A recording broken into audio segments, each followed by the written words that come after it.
श्रीशैलेशदयापात्रं दीभक्त्यादिगुणार्णवम् यतीन्द्रप्रवणं वन्दे रम्यजामातरं मुनिं लक्ष्मीनाथसमारम्भां नाथयामुनमध्यमाम् अस्मदाचार्यपर्यन्तां वन्दे गुरुपरम्पराम् आचार्यं तिरुवडिगळे शरणम् हरे रामेति कृष्णेति नाम संकीर्तनं सदा लोकक्षेमाय कुर्वन्तं प्रेमिकं सद्गुरुं भजे यत्प्रसादेन वचसां प्रसादादिगुणोदयः साविर्भवतु वाग्देवी मही वाचा प्रसन्नया नारायणं नमस्कृत्य नरं चैव नरोत्तमं देवीं सरस्वतीं व्यासं ततो जयमुदीरयेत्। व्यासाय विष्णुरूपाय व्यासरूपाय विष्णवे नमो वै ब्रह्मनिधये वासिष्ठाय नमो नमः। कृष्णाय वासुदेवाय देवकी नन्दनाय च नन्दगोपकुमाराय गोविन्दाय नमो नमः। नमोऽस्तु ते व्यासविशालबुद्धे पुल्लारविन्दाय तपत्रनेत्रे येन त्वया भारततैलपूर्णः प्रज्वालितो ज्ञानमय प्रदीपः। மகாபாரதத்துல பகவத்கீதை பீஷ்ம பர்வால அமைஞ்ச பகவத்கீதை அதுல 7வது அத்தியாயம் அனுபவிச்சுட்டு இருக்கோம். 7வது அத்தியாயம் அப்படிங்கிறது ஒரு ஆச்சரியமா பகவான் சொல்லிட்டு வரான். 7வது அத்தியாயத்துலதான் தியான யோகத்தை தொடர்ந்து 6வது அத்தியாயம் தியான யோகம் அப்படின்னு பார்த்தோம் இல்லையா? தியான யோகத்திலேருந்து அப்படியே தொடர்ந்து வந்து பிரேம பக்தி அப்படின்னா என்ன, தியானத்தை காட்டிலும் பிரேமைங்கிறது எவ்வளவு உயர்ந்து இருக்கு அப்படிங்கறத ஒரு சில பக்தர்களை உதாரணமா மனசுல வச்சுட்டே நாம் அனுபவிச்சோம். உதாரணத்துக்கு பீஷ்ம சரபங்காதிகள்லாம் யோகத்தினால தியானத்தினால தபசுனால பகவான் அடைஞ்சது போல பிரேமை அப்படிங்கறதுல யாருன்னு பார்த்தா முக்கிய பிரதானம் கோபிகைகள் அப்படின்னு எடுத்தோம் பிரேம பக்திக்கு. அதுல பகவானே சொல்லிக்கிறான் ஞானீச்ச பரத ரிஷபா அப்படின்னு சொன்னான். ஏதோ ஆர்த்தர்கள் அத்தார்த்தர்கள் இல்ல ஜிக்ஞாசு இவர்கள் மட்டும் என்ன அனுபவிக்கிறான்னு நினைக்காத அர்ஜுனா, ஞானீச்ச ஞானிகளும் என்ன அனுபவிக்கிறார்கள் அப்படின்னா, ஏன்னா ஞானிகள் அப்படின்னாலே ஏதோ அத்வைத்தத்துல இருப்பார்கள் அப்படின்னு நம்ம எண்ண வேண்டாம். பிரம்மஸ்வரூபம் அப்படிங்கிற பிரம்ம சிந்தனையிலேயே இருப்பார்கள் அப்படின்னு நினைக்காம ஞானீச்ச பரத ரிஷபா அப்படிங்கிறதுக்கு நமக்கு விசிஷ்டாத்வைத்த சித்தாந்தப்படி ரொம்ப அருமையான பிரமாணம் கொடுக்கப்பட்டது. ஞானீச்ச அப்படின்னு சொல்றச்சே இந்த தபஸ்விகள்லாம் கூட யோகிகள்லாம் கூட அவர்கள் விரும்புறது ராச பஞ்சாத்தியாய, அவர்கள் இந்த பிரேமையே விரும்புறார்கள் அப்படின்னு அந்த கிருஷ்ணஸ்வரூபத்திலேயே லயிக்கிறார்கள். அத்தகைய ஞானிகள், அந்த ஞானிகள்ல யார எடுத்தோண்டோம் அப்படின்னு 3 பேர்களை பிரதானமா எடுத்துட்டோம். பிரஹ்லாதன், ஆஞ்சநேயர், அடுத்தது கோபிகைகள் தான். இங்கேயும் ஞானிகள் அப்படிங்கிற ரீதியில கோபிகைகளை வச்சிருக்கான் பகவான். பிரஹ்லாதனை வச்சுண்டா வாஸ்தவம். பிரஹ்லாதனுடைய பக்தி நமக்கு பிரத்யக்ஷமா தெரிஞ்சது. எதை பார்த்தாலும் நாராயணன் அப்படின்னே நினைச்சான். ஆஞ்சநேயர்தும் நமக்கு தெரியும், மோட்சமே கொடுக்கிறேன் அப்படின்னு ராமபிரான் சொன்ன போது கூட எனக்கு கோதண்ட பாணியா உம்முடைய ஸ்மரணமே போரும், அந்த தியானமே போரும், நான் இங்கே இருக்கேன்னு சொன்னார். அந்த தியானத்துல லகிக்கிறாள். கந்தர்வர்கள்லாம் எனக்கு நித்தியப்படி ராமாயணத்தை கானம் பண்றார்கள் அப்படின்னு இதே ஆஞ்சநேயர் இதே மகாபாரதத்துல பீமசேனன் இடத்துல சொல்லியிருக்கார். பீமசேனன் சௌகந்திக புஷ்பம் எடுத்துட்டு வரணும் அப்படின்னு போற சமயத்துல அங்க நடுவுல ஹனுமனை சந்திச்சான். ஆனா ஹனுமனை சந்திக்கரிச்சு அங்க ஆஞ்சநேயர் தன் வாயால சொல்லியிருக்கார், எனக்கு நித்தியம் கந்தர்வர்கள்லாம் ராமாயண கானம் பண்றார்கள், இன்றைய தினம் நான் உன்னுடைய ராமாயணத்தை கேட்டேன் அப்படின்னு சந்தோஷப்பட்டார் இல்லையா ஆஞ்சநேயர். அந்த நாமத்துல அவ்வளவு லகிக்கிறார். அதனால அவரை ஞானி அப்படின்னு சொல்றது வாஸ்தவம். கோபிகைகள் ஒரு குடும்ப ஸ்திரீகள், சாமானிய தர்மத்துல இருக்கக்கூடியவர்கள் தான். சாமான்யமா காலமே எழுந்தா அந்த வாச தெளிச்சு கோலம் போடுறதுல இருந்து ஆரம்பிச்சு பிறகு தளிகள்லாம் பண்ணி தன்னுடைய பர்த்தாக்களுக்கு என்ன சேவை செய்யணுமோ செய்து, குழந்தைகளுக்கு செய்ய வேண்டிய பணிவடைகளை செஞ்சு, கிரகத்துல பெரியவர்கள் இருந்தா அவர்களை பராமரிச்சு, இதெல்லாம் நான் இப்ப இருக்கிற காலத்துக்கு சொல்லல, அப்போ கோபிகைகள் அப்படி செஞ்சுட்டு இருந்தா. இப்ப எல்லாம் அப்படியே தலைகீழா மாறிடுது. அப்ப கோபிகைகள் இதெல்லாம் தான் செஞ்சுட்டு இருந்தா. அப்புறம் தன்னுடைய மாட்டு கொட்டகாய்கள்ல மாடு கன்றுகளை பராமரிக்கிறது, இப்படி சாமானிய இல்லறம் நடத்தின கோபிகைகளை ஞானிங்கிற லிஸ்ட்ல எப்படி சேர்க்கிறது? இதெல்லாம் ரொட்டீன் ஒர்க், அவ்வளவுதானே. வேணும்னா கர்மயோகம்னு வேணா சொல்லிக்கலாம் இத. அதையே கொஞ்சம் பகவதார்ப்பணமா அவர்கள் பண்ணார்கள் ஆகில் கர்மயோகம். இதெல்லாம் அவர்களுடைய நித்திய கர்மாக்கள் இல்லையா, கர்மயோகம்னு வேணா சொல்லலாமே. ஆஞ்சநேயர் பிரகலாதனுடைய நிலையில எப்படி கோபிகைகளை சமானப்படுத்த முடியும்னா அதுதான் ஆச்சரியம். அவர் கோபிகைகள் வாசல்ல சாணி தெளிச்சு அப்படி கோலம் போடணும் அப்படின்னு போனா கூட, இது கண்ணனுக்கு என்ன பிடிக்கும், கண்ணனுக்கு என்ன, அந்த வேணுவையே கோலமா போடு அப்படின்னு போடுறவர்கள் அவர்கள். பிறகு இங்க ஏதோ தளிக பண்ணணும்னு அது கொதிச்சா கூட, அன்னைக்கு கண்ணன் இப்படிதான காளிங்க நர்தனம் ஆடினா அப்படின்னு அதுலயும் கண்ணனை பாக்குறவர்கள் அவர்கள். ஒவ்வொரு விஷயத்திலையும் கண்ணனையே பாக்குறதுனால தனக்கு தான் அலங்காரம் பண்ணிண்டா கூட, அடடா இந்த பூஷணம் வேண்டாம், அப்புறம் கண்ணன் இதை பிடிச்சு இழுத்துட்டா அப்புறம் இது மொத்தமா போயிடும் கண்ணன் கையிலேயே அப்படின்னு நினைப்பார்கள். இல்ல இந்த பூஷணம் போட்டுக்கலாம் அப்படின்னா கூட, சச்ச இது கண்ணனுக்கு பிடிக்காது, அன்னைக்கு என்ன பார்த்து சொன்னா, என்னடி இதை போட்டுன்னு இருக்க அப்படின்னு என்ன பார்த்து சொன்னான், அதனால இது வேண்டாம், அதனால வேற எடு அப்படின்னு அது அலங்காரம் பண்ணிண்டா கூட கண்ணனுக்கு எது பிடிக்கும்னு பார்த்து பண்ணிக்கிறவர்கள். தன் சாப்பிட்டா கூட நம்ம சீக்கிரம் சாப்பிட்டு முடிச்சிடணும், எந்நேரமும் கண்ணன் வந்துடுவான் அப்படின்னு நினைச்சு சாப்பிட்றவர்கள்.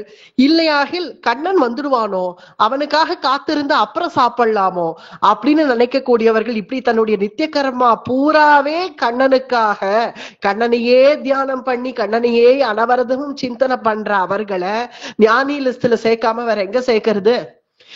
அத்தகைய பிரம்மச்சரிய தபசுல இருந்த பீஷ்மர் கூட பீஷ்ம ஸ்துதியில என்னென்னமோ பாடினார். பாடி முடிச்சுட்டு, நான் உன்னை மம நிஷித ஷரைஹின்னு நான் இதையே ஒரு அர்ச்சனையாக, பான அர்ச்சனையாக உனக்கு பண்ணேன் அப்படின்னு கூட சொன்னார். கடைசி அந்த பீஷ்மர் கடைசியில தன்னுடைய அந்திம காலம் போது பாகவத ரீதியா அங்க என்ன சொல்லி முடிக்கிறார்? கோபவத்வஹா, அடுத்த ஜென்மான்னு எனக்கு ஒண்ணு வேண்டாம், உன்னுடைய திருவடியில என்ன சேர்த்துக்கோ, எனக்கு என்னென்ன வலி கொடுக்கணுமோ, என்னென்ன கஷ்டங்கள் கொடுக்கணுமோ எல்லாத்தையும் கொடுத்துடு, அப்புறம் பிராரப்தம்னு சொல்லி இன்னொரு ஜென்மான்னு எனக்கு கொண்டு வராத, உன் திருவடியில சேர்த்துன்று.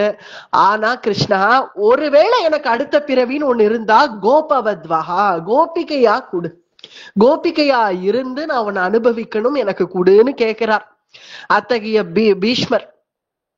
ஏன்னா அத்தகைய பிரம்மச்சரிய விரதம் அவர்கிட்ட இருந்ததுனாலதானே கோபிகையா இருக்கிறது கூட அவருக்கு இப்ப தகுதியா வரும். அதுவே ஒரு சாதனமாக ஆயிடுத்து இல்லையா.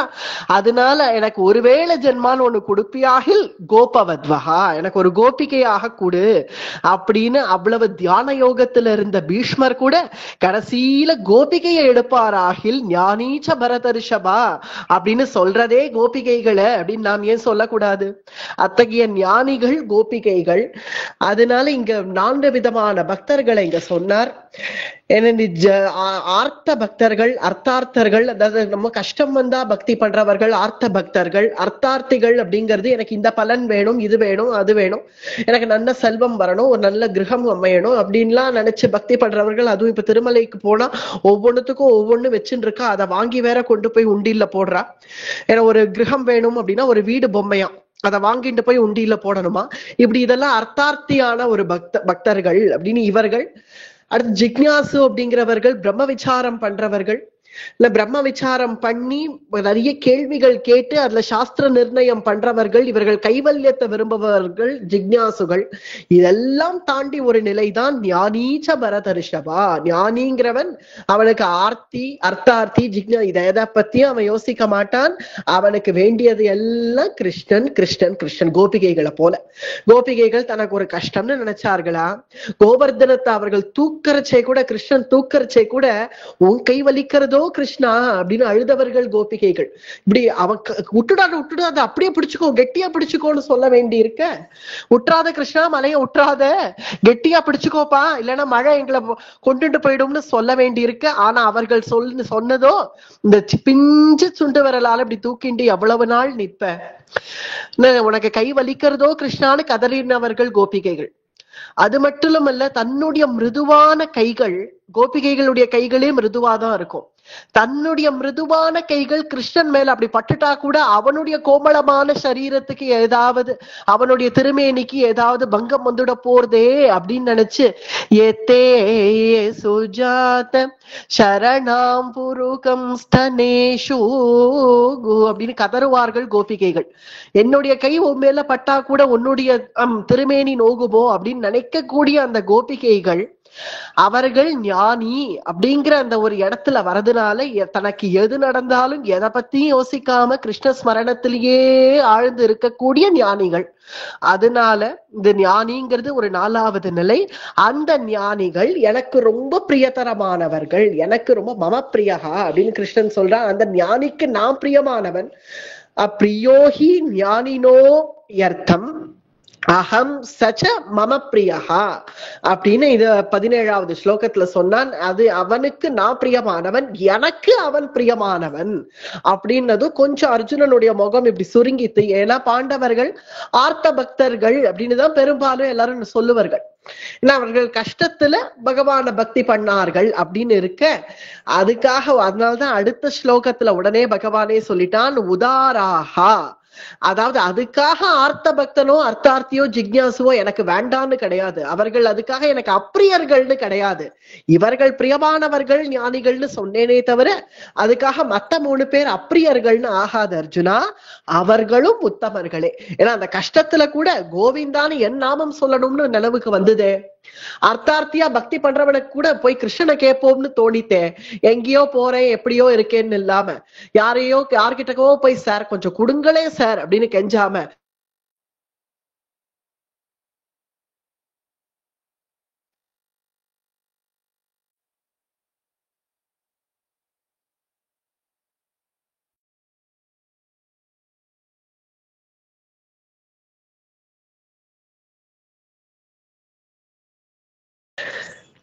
அப்படி நினைக்கக்கூடிய கோபிகைகள் ஞானிகள் அப்படின்னு வரதுனால கிருஷ்ணன் என்ன சொல்றான், அவர்கள் எனக்கு ரொம்ப பிரியமானவர்கள். ஏன்னா ஞானிகள் அவர்களுடைய நிலை அவர்கள் தான்.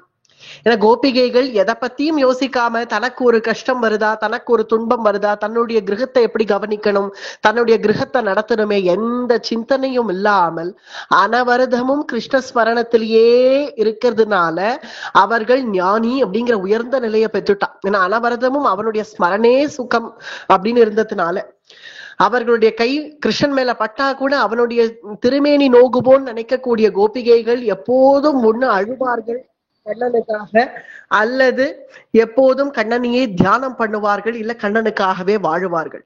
அப்படி இருக்கக்கூடிய கோபிகைகளுடைய நிலை ஞானிங்கிற நிலையை அடையறதுனால அவர்களுக்கு நான் பிரியமானவன், அதை காட்டிலும் எனக்கு அவர்கள் பிரியமானவர்கள். பிரியோகி ஞானினோத்யர்த்தம் அகம் சச்ச மம பிரியகா அப்படின்னு 17வது ஸ்லோகத்துல சொன்னான். ஞானிகள் எனக்கு ரொம்ப பிரியமானவர்கள் அப்படின்ன உடனே அர்ஜுனன் இப்படி பாக்குறான் கண்ணனை. அப்ப ஞானிகள் தான் உனக்கு பிரியமானவர்கள் இல்ல, அப்ப நாங்கள்லாம் இல்ல. ஏன்னா நமக்கே புரியறது பாண்டவர்களோ இல்ல திரௌபதியோ அவர்கள் பண்ணது ஒரு ஆர்த்த சரணாகதி, அதாவது ஒரு ஆர்த்த பக்தி அப்படின்னு. ஏன்னா அவர்களுக்கு கஷ்டம் வந்தது, அதனால பக்தி செஞ்சார்கள் அந்த சமயத்துல அப்படிங்கிறது நமக்கு புரியுறது. அப்போ அர்ஜுனன் இப்படி பாக்குறான், அப்ப ஞானிகள் தான் உனக்கு பிரியமானவர்களோ அப்படின்னு பார்க்க, அதுக்குதான் அடுத்த ஸ்லோகத்திலேயே பகவான் அதுக்கு பதில் சொல்றது போல வந்துடுறது. ஏன்னா அர்ஜுனன் மனசுல என்ன நினைக்க போறாங்கிறது கூட கிருஷ்ணனுக்கு தெரியும் இல்லையா, அதனால இங்க நடுவுல அர்ஜுன வாச்சன்னு ஒண்ணு வரல. அர்ஜுனனுடைய அந்த முக பாவனையிலேயே அவன் தெரிஞ்சுண்டு அடுத்த ஸ்லோகம் சொல்ல ஆரம்பிச்சுட்டான். உதாராகா சர்வே ஏ வைத்தே.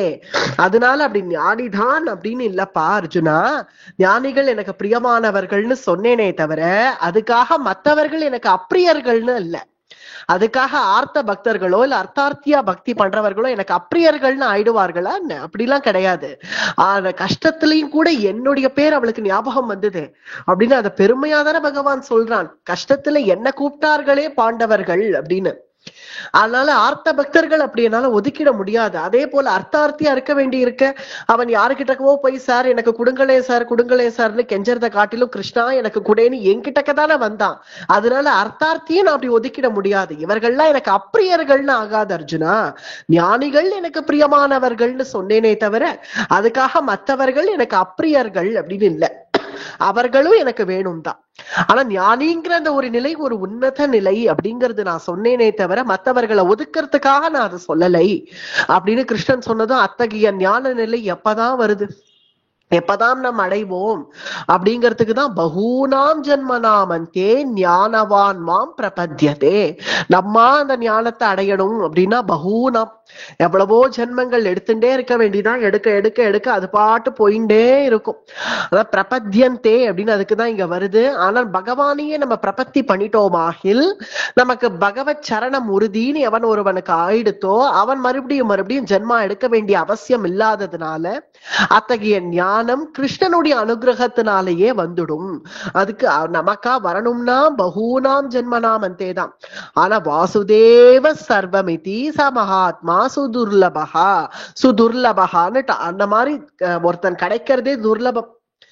ஏன்னா வாசுதேவனே சர்வம் அப்படின்னு நினைச்சு அவனை பிரபத்தி பண்ணிட்டானாகில் இனி அடுத்தது என்ன ஜென்மான்னு எடுக்க வேண்டியது இல்லை அப்படிங்கிறதுனால. ஆனால் அத்தகைய ஞானமே வாசுதேவனே சர்வம்ங்கிற ஞானம் கூட எப்போ அவனுக்கு வருது, பகூனாம் ஜென்மநாமந்தே எவ்வளவோ கோடி ஜென்மாக்கள் எடுத்த பிறகு வருது அப்படின்னு. பிறகு இனி 20வது ஸ்லோகத்துல நாம் அனுபவிக்க ஆரம்பிக்கணும்.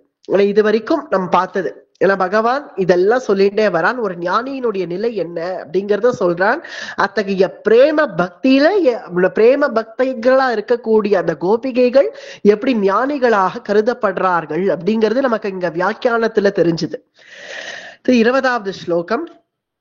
காமைஸ்தஸ்தைஹி ஹ்ருதஜ்ஞானஹ பிரபத்யந்தேன்யதே அன்யதேவதாஹ தம் தம் நியமமாஸ்தாய பிரகிருத்யா நியதாஹ ஸ்வயாகா பிரபத்யந்தே அன்யதேவதா.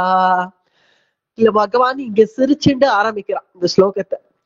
என்னன்னா எவ்வளவோ கோடி ஜென்மாக்கள் எடுத்தாதான் கொஞ்சம் ஞானம்ங்கிறதே கொஞ்சம் சித்திக்கிறது, வாசுதேவ சர்வமிதின்னு தெரிஞ்சுக்கிறதே ரொம்ப துர்லபமா இருக்குன்னு சொல்லிட்டு அடுத்த ஸ்லோகத்துல என்ன சொல்றான், அது என்ன யாரும் பஜிக்கிறதே இல்ல. முதல்ல வாசுதேவன் சர்வம்னு நினைக்கிறது அடுத்தது. முதல்ல ஒரு குறைஞ்சபட்சம் பஜிக்கிறது கூட இல்ல. என்ன ரொம்ப குறைச்சல் தான். ஒரு ஆத்துல கிருஷ்ண பஜனை அப்படின்னு ஏற்பாடு பண்றதே ரொம்ப குறைச்சல் தான்.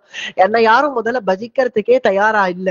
எல்லாரும் பிற தெய்வங்கள் கிட்டதான் போக தயாரா இருக்கார்கள். பிரபத்யந்தே அந்நிய தேவதாக.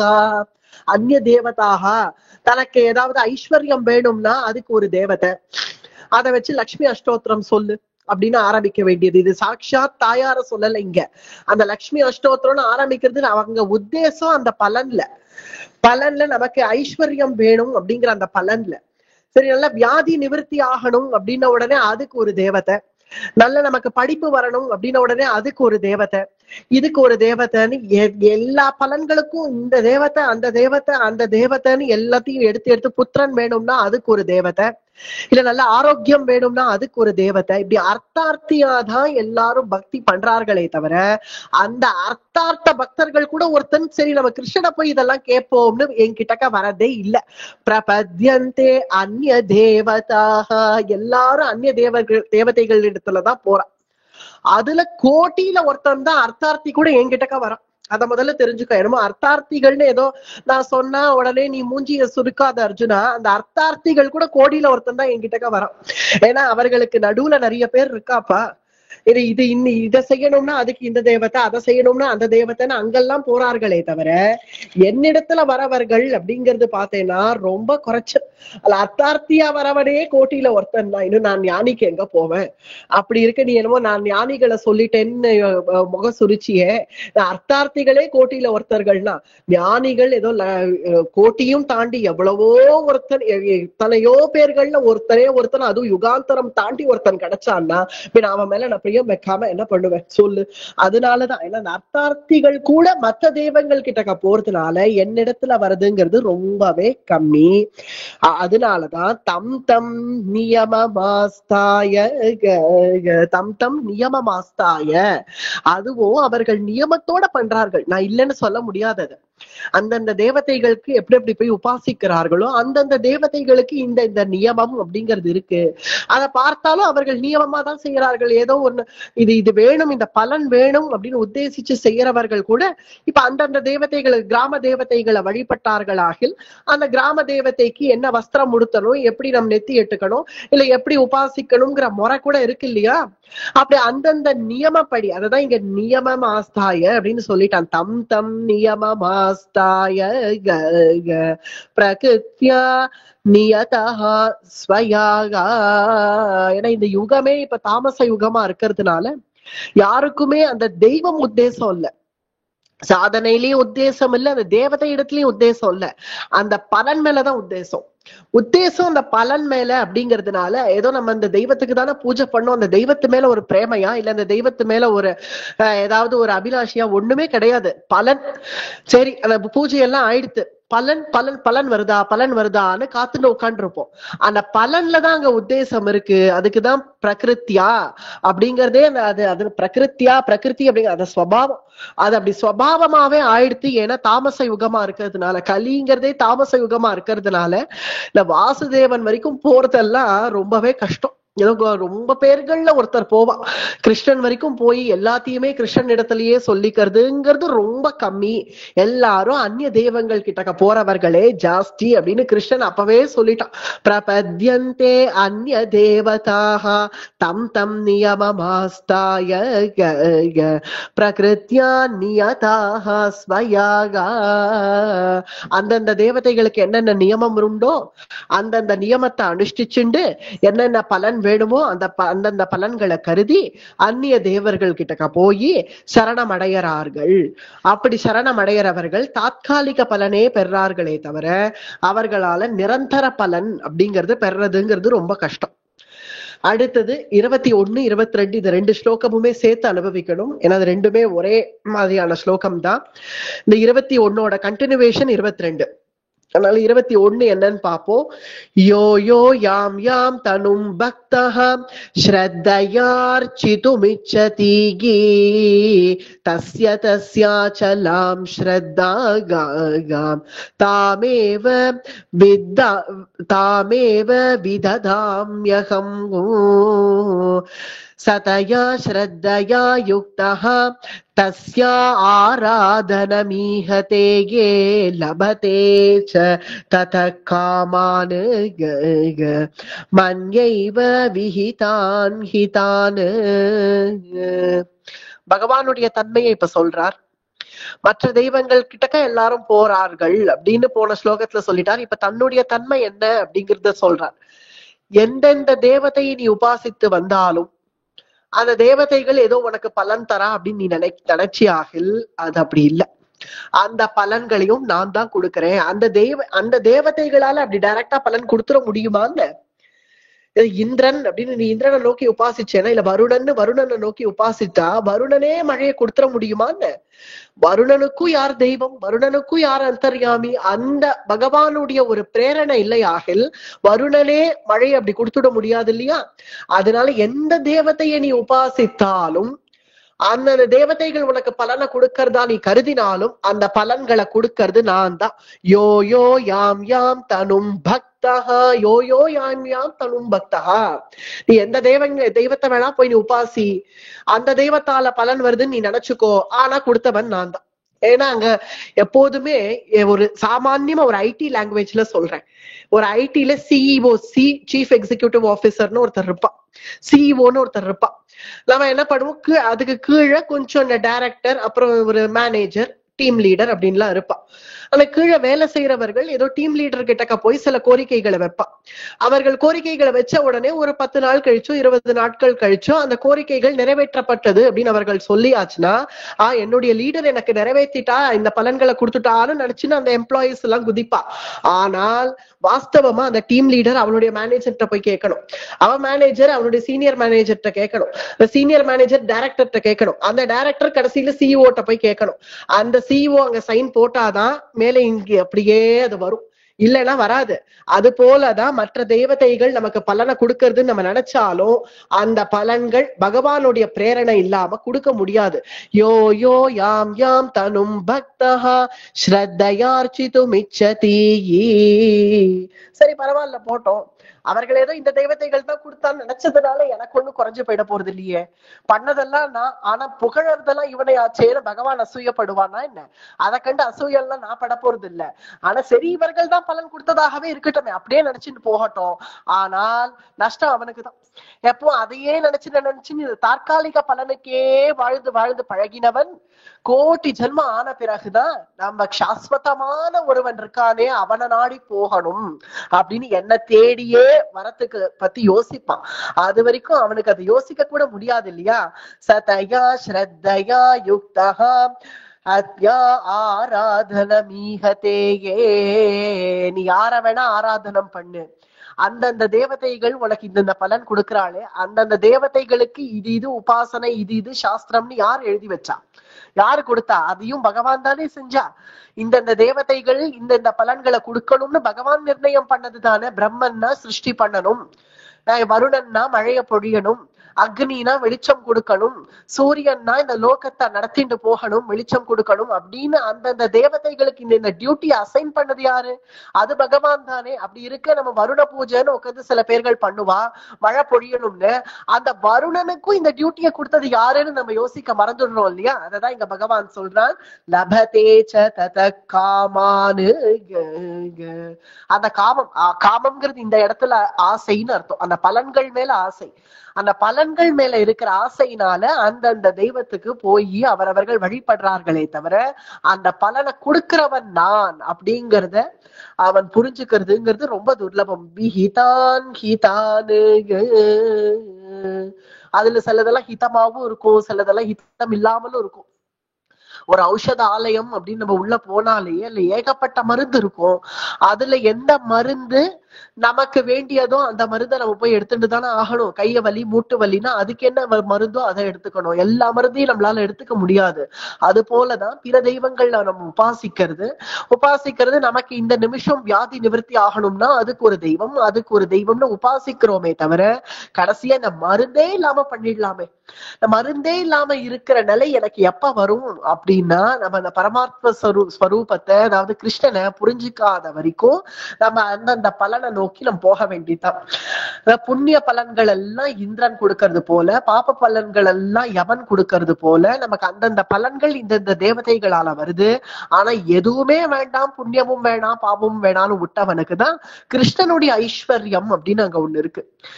மற்ற தேவதைகளுடைய ஐஸ்வர்யம்லாம் தாத்காலிகமானது. அதுதான் இந்த அடுத்த ஸ்லோகம் 23வது ஸ்லோகத்துல சொல்றான்.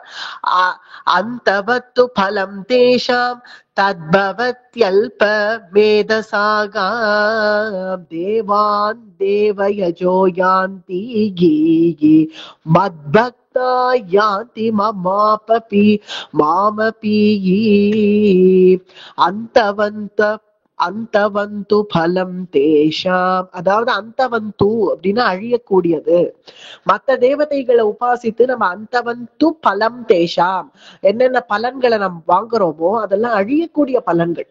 அதுவே நிறைய பேருக்கு தெரியறது இல்லையே. அதெல்லாம் அழியக்கூடியது அப்படின்னு தெரியாம ஏதோ இப்ப தாத்காலிகமா அந்த பலன் வந்தது போல தெரியறதே தவிர அதான் லோகத்துல என்னெல்லாம் நம்ம ஸ்வரூபமாகவோ நாமரூபமாகவோ பாக்குறது எல்லாம் அழியக்கூடியது அப்படிங்கிறத புரிஞ்சிக்காதவன் தான் இப்போ தாத்காலிக பலனை கண்டு சந்தோஷப்படுவான்.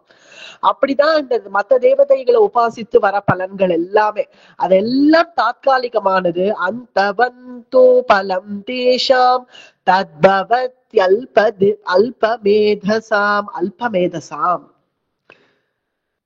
அடியன் கேக்குறதா? அடியன் பேசுறது நோ ஆடியோன்னு ஒருத்தர் அமைச்சிருக்கா. கிளியரா கேக்குதுமா? மாமி. அந்தவந்து பலம் தேஷாம், அதுவும் அல்பமேதசாம் அப்படின்னு நீங்க சொல்லிட்டான். அதெல்லாம் அல்ப பலன்கள்.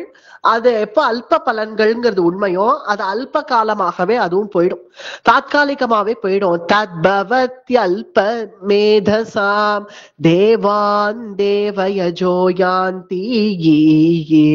ஆனால் அந்த தேவதைகள்ல அதுக்காக நான் தூஷண பண்ணு, உதாசீனப்படுத்து, தள்ளிடு அப்படின்லாம் நான் சொல்ல வரல. அந்த தேவதைகள் அவமரியாதை எல்லாம் பண்ணுன்னு நான் சொல்ல வரல.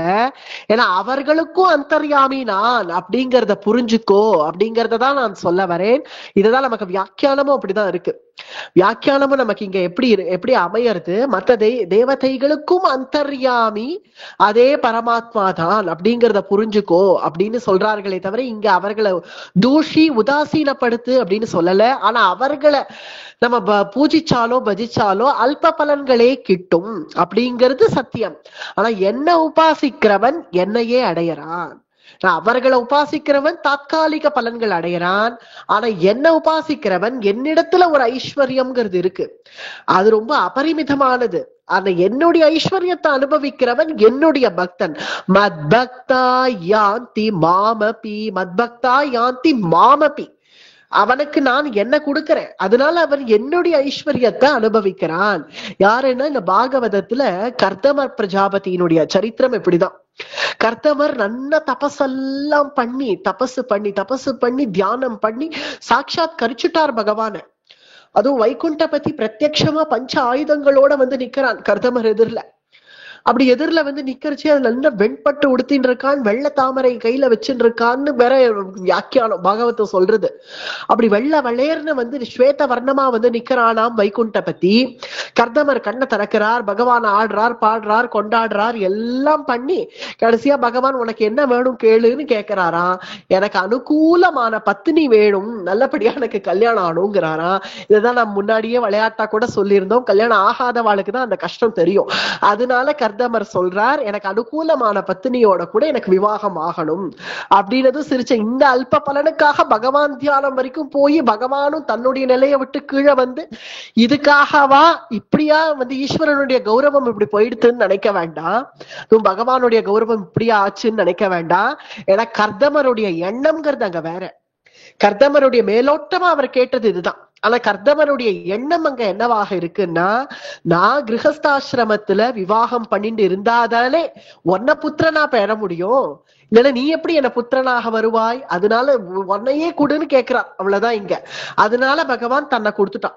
நான் அதுக்கு ஏத்த மாதிரி அனுகூலமான தர்ம பத்தினியாக எனக்கு அமைஞ்சா நான் உன்னை பெறலாமே அப்படின்னு அவருடைய அந்தரங்க எண்ணமாக இருக்கிறதுனால அதை தெரிஞ்சின்ற பகவான் உனக்கு அனுகூலமான பத்தினி வருவா, யாமே உனக்கு புத்திரனாக பிறப்போம் அப்படின்னு சொல்லி கபில வாசுதேவராக பகவான் அவதரித்தார் கர்தமருக்கு.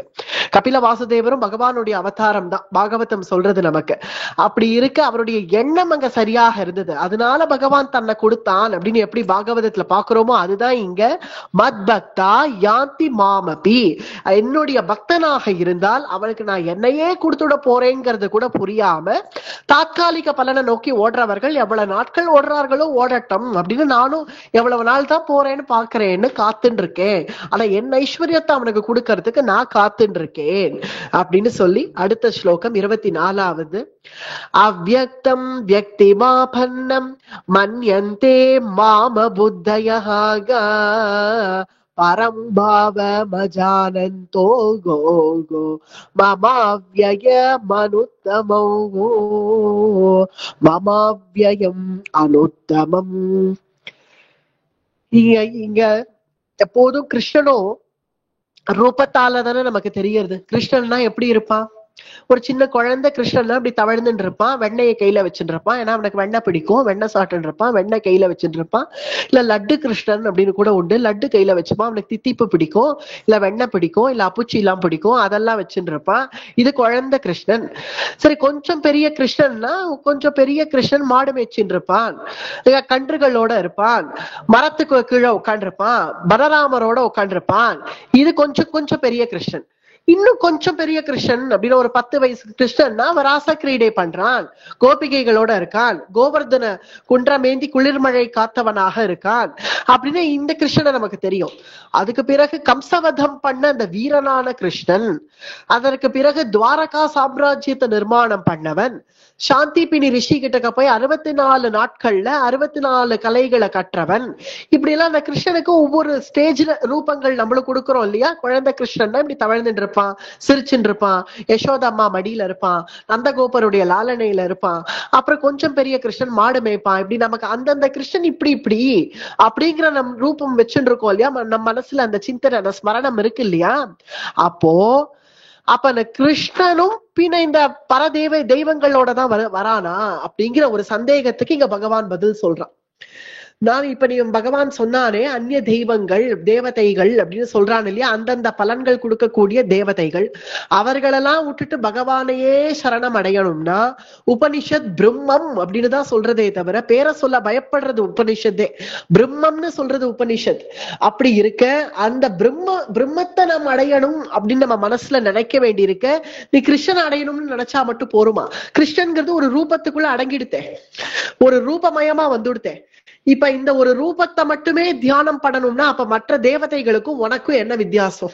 மற்ற தேவதைகளுக்கும் ஒரு ரூபம் இருக்கு. இந்திரன்னா அவனுக்கு இப்படி இப்படி ஒரு ரூபம் இருக்கு, அவருக்கு இப்படி ஒரு ரூபம். அப்புறம் பிரம்மானா அவருக்கு 4 தலைகள், இல்ல ருத்ரன் அப்படின்னு எடுத்துட்டாலும் அவருக்கு 3 கண்கள். இப்படி அந்தந்த தேவதைக்கு அந்தந்த ரூபம்னு ஒண்ணு இருக்கு. அது போல கிருஷ்ணன்னா இது ஒரு ரூபம்னு ஆயிடுத்தே. அப்படி இருக்க மத்த தேவதைகளுக்கும் உனக்கும் என்ன வித்தியாசம் அப்படிங்கிறதுக்கு தான் இங்க பதில். மன்யந்தே மாம புத்தயாக, இது சின்ன தனக்கு ஏற்ற இந்த சின்ன அறிவால என்ன பாக்குறவர்கள் இப்படிதான் நினைப்பார்கள். வாம புத்தையாக, என்னை இந்த கண்ணோட்டத்தோட பாக்குறவர்கள் நானும் பல தெய்வங்கள் போலதான், பல தேவதைகள் போலதான் என நினைப்பார்கள். ஆனால் கிருஷ்ணன் ஒரு மற்ற தேவதைகள் ஒரு சில தேவதைகளுக்கு தாற்காலிகமா அந்த பகவான்கிற அந்த ஒரு சப்தம் கூட வருது. உதாரணத்துக்கு எடுத்தோம்னா அக்னி பகவான் அப்படின்னு சொல்றோம், வாயு பகவான் அப்படின்னு சொல்றோம். இந்த மாதிரி அந்த ஒரு சில தேவதைகளுக்கு பகவான் பகவத் சப்தம்ங்கிறது வரத்தான் வருது.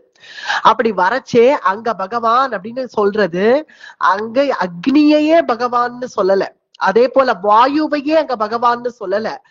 அந்த வாயுக்கு அந்தர்யாமியா இருக்கக்கூடிய அந்த பரமாத்மாவை தான் உத்தேசிச்சு நம்ம வாயு பகவான் நமக்கு பிராணனை கொடுக்கறதுனால அப்படி சொல்றோம். அதே போல அக்னி வெளிச்சம் கொடுக்கறதுனால சொல்றோம். சூரியன் வேறு, சூரிய நாராயணன் வேறு. சூரியன்கிறது இந்த சூரிய மண்டலம்னு எடுத்துக்கலாம், இல்ல இந்த சூரியனானி இந்த தேவதைன்னு எடுத்துக்கலாம். ஆனா அந்த சூரியனுக்கும் அந்தர்யாமியா இருக்கக்கூடியவன சூரிய நாராயணன் அப்படின்னு சொல்றோம். அது போல அந்த பகவானுடைய பகவத் சப்தம்ங்கிறது வருது, அவர்களுக்கு அந்தர்யாமி பகவான் அப்படிங்கறத உத்தேசித்து அந்த பகவத் சப்தம் அப்படிங்கிறது வருதே தவிர அவர்களே பகவான்னு கிடையாது. அது போல இங்க கிருஷ்ணன் அவர்கள்லாம் தன்னை அக்னி பகவான் வாயு பகவான்னு சொல்லிக்கிறதுக்கும் நான் என்ன பகவான்னு சொல்லிக்கிறதுக்கும் வித்தியாசம் இருக்கு. அவர்கள் சொல்லிக்கிறது வேற, நான் சொல்றது வேற. பரம் பாவமஜானந்தோ கோ கோ, அவர்கள் சொல்லிக்கிறது வேற விதமா. ஏன்னா எப்போ ஒண்ணு இந்த எல்லாம் இந்த சிருஷ்டி ஸ்திதி சம்ஹாரம் எல்லாம் ஆன பிறகு எல்லாம் இந்த மூல பிரபஞ்சம் பூரா அழிய வேண்டியது, அழிஞ்சு லயமாகிற இடம்னு ஒண்ணு இருக்குன்னு இருக்கு இல்லையா? இதெல்லாம் அழியக்கூடியது தானே. அக்னியோ வாயுவோ இதெல்லாம் அழிஞ்சுடுமே பிரளயத்துல. முதல்ல இந்த பூமிய அந்த பிரளய ஜலம் ஆக்கர்ஷிக்கிறது. அப்புறம் அந்த பிரளய ஜலத்தையே வத்தடிக்கிறாப்புல ஒரு பிரளயாக்னி அதை அடைக்கிறது. அப்புறம் அந்த பிரளய ஜலமே அதுல வத்தி போயிடுறது பிரளயாக்னியில. அந்த பிரளயாக்னியை அடிக்கிறாப்புல ஒரு பிரளய காற்று. அப்புறம் அந்த பிரளய காற்று ஆகாயத்துல லயமாறுது. அந்த ஆகாயம் எங்க லயமாறுது, எங்க போய் லயமாறுது அப்படிங்கறச்சே அந்த எத்தகைய பிரம்மஸ்வரூபத்துல அது எத்தகைய பரமாத்மா கிட்டக்க போய் இந்த பஞ்சபூதங்களும் ஐக்கியமாறுதோ அத்தகைய பரமாத்மாவே நான் ஈஸ்வரன் அப்படின்னு சொல்றதுக்கும் ஏதோ ஒரு சில தேவதைகள் தாற்காலிகமா இந்த லோகத்தை வாழ வைக்கிறதுனால, ஏன்னா வாயு பிராணனை கொடுக்கிறார், அக்னி வெளிச்சத்தை கொடுக்கிறாருங்கிறதுனால அவர்கள் நான் அக்னி பகவான் வாயு பகவான்னு சொல்லிக்கிறதுக்கும் பரந்த வித்தியாசம் இருக்கு இல்லையா? ஈஸ்வரனே நான் ஈஸ்வரன் சொல்றதை விட தாத்காலிகமா ஒரு சில காரியங்கள் பண்றவன் நான் பகவான்னு சொல்லிக்கிறதுக்கும் வித்தியாசம் இருக்கு. பரம்பாவமஜானந்தோ கோ கோ மம வியம் அனுத்தமோ. எப்போ என்னுடைய உருவத்தை பார்த்து நானும் மத்த தெய்வங்கள் போலதான் அப்படின்னு எண்ணுகிறார்களோ அவர்கள் அறிவற்றவர்கள். அவர்களை பத்தி என்னால பேசிலாம் புரிய வைக்க முடியாது அவர்களுக்கு. கிருஷ்ணனும் இப்படிதானே அப்படின்னு சொல்லிட்டு போறவர்களுக்கு சரிதான்ப்பா போப்பான்னு போக முடியுமே தவிர அவன் கிட்டக்க உட்காந்து அவனுக்கு இந்த ஞானத்தெல்லாம் உபதேசம் பண்ணணும்னு நினைச்சா அது வரவே வராது. அது கிருஷ்ண கிருப்பை இருந்தாதான் வரும். அது கூட அப்படி இருக்கிறவர்கள் கிட்ட சரிப்பா உனக்கு தெரிஞ்சது அது அந்த மட்டுக்கும் இருந்தா சரிப்பா போப்பான்ட்டு போயிடுறதே நல்லது. ஆனால் அத்தகைய ஸ்வரூபம், அத்தகைய பகவான் நான் எங்கும் வியாபிச்சு எப்போதும் இருக்கேன்னு பூர்வ அத்தியாயங்கள்ல சொன்னான். அது பிரம்ம வித்தியை சொல்றச்சே அவன் எனக்கும் உனக்கும் என்ன வித்தியாசம்னு அர்ஜுனன் கேட்கறச்சேவே இதுக்குதான் பதில் சொன்னான் கிருஷ்ணன்.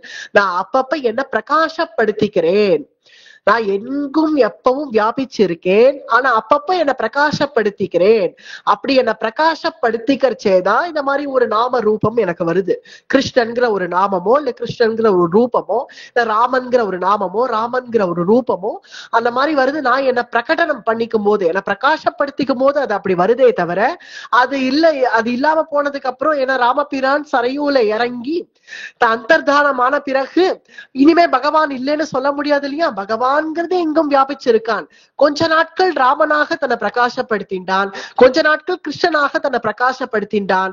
அதற்காக அவர்கள் காலம் முடிந்த பிறகு இனி பகவானே இல்லைன்னு எப்படி சொல்லிட முடியாதோ அது போல அதே கிருஷ்ணன் தான் வைகுண்டபதிங்கிற ஸ்தானத்துக்கு இனி முடிச்சுட்டான் அப்படிங்கிறது சத்தியம். அப்படிங்கிறதுனால நானே என்னை ஈஸ்வரன்னு சொல்லிக்கிறது என்னையும் மற்ற தெய்வங்களோட எனக்கு ஒரு ரூபம் இருக்கேன்னு கம்பேர் பண்ணக்கூடாது. அப்படி கம்பேர் பண்ணா நீ அறிவற்றவன் அவ்வளவுதான் என்னால சொல்ல முடியும். சரிப்போ ஏதோ அசடுன்னு நான் நினைச்சுக்க முடியுமே தவிர அதுக்காக நான் இவன் சொல்லிட்டதுனால நான் அப்படின்னு ஆயிடாது. அது 24வது ஸ்லோகம். அடுத்தது 25வது ஸ்லோகம். நாகம் பிரகாஷः சர்வஸ்ய யோகமாய சமாவ்ருதः மூடோயம் நாபிஜானாதி லோகோ மாமஜமவ்யயோ. சரி கிருஷ்ணா, ஒரு ரூபத்தை வச்சு நீ ஒண்ணு நான் பல தெய்வத்தோட நான் கம்பேர் பண்றவன் அர்ஜுனன் கிடையாது. நம்ம வேணா அப்படி ஒரு சில சமயம் நினைச்சிடுவோமோ என்னவோ.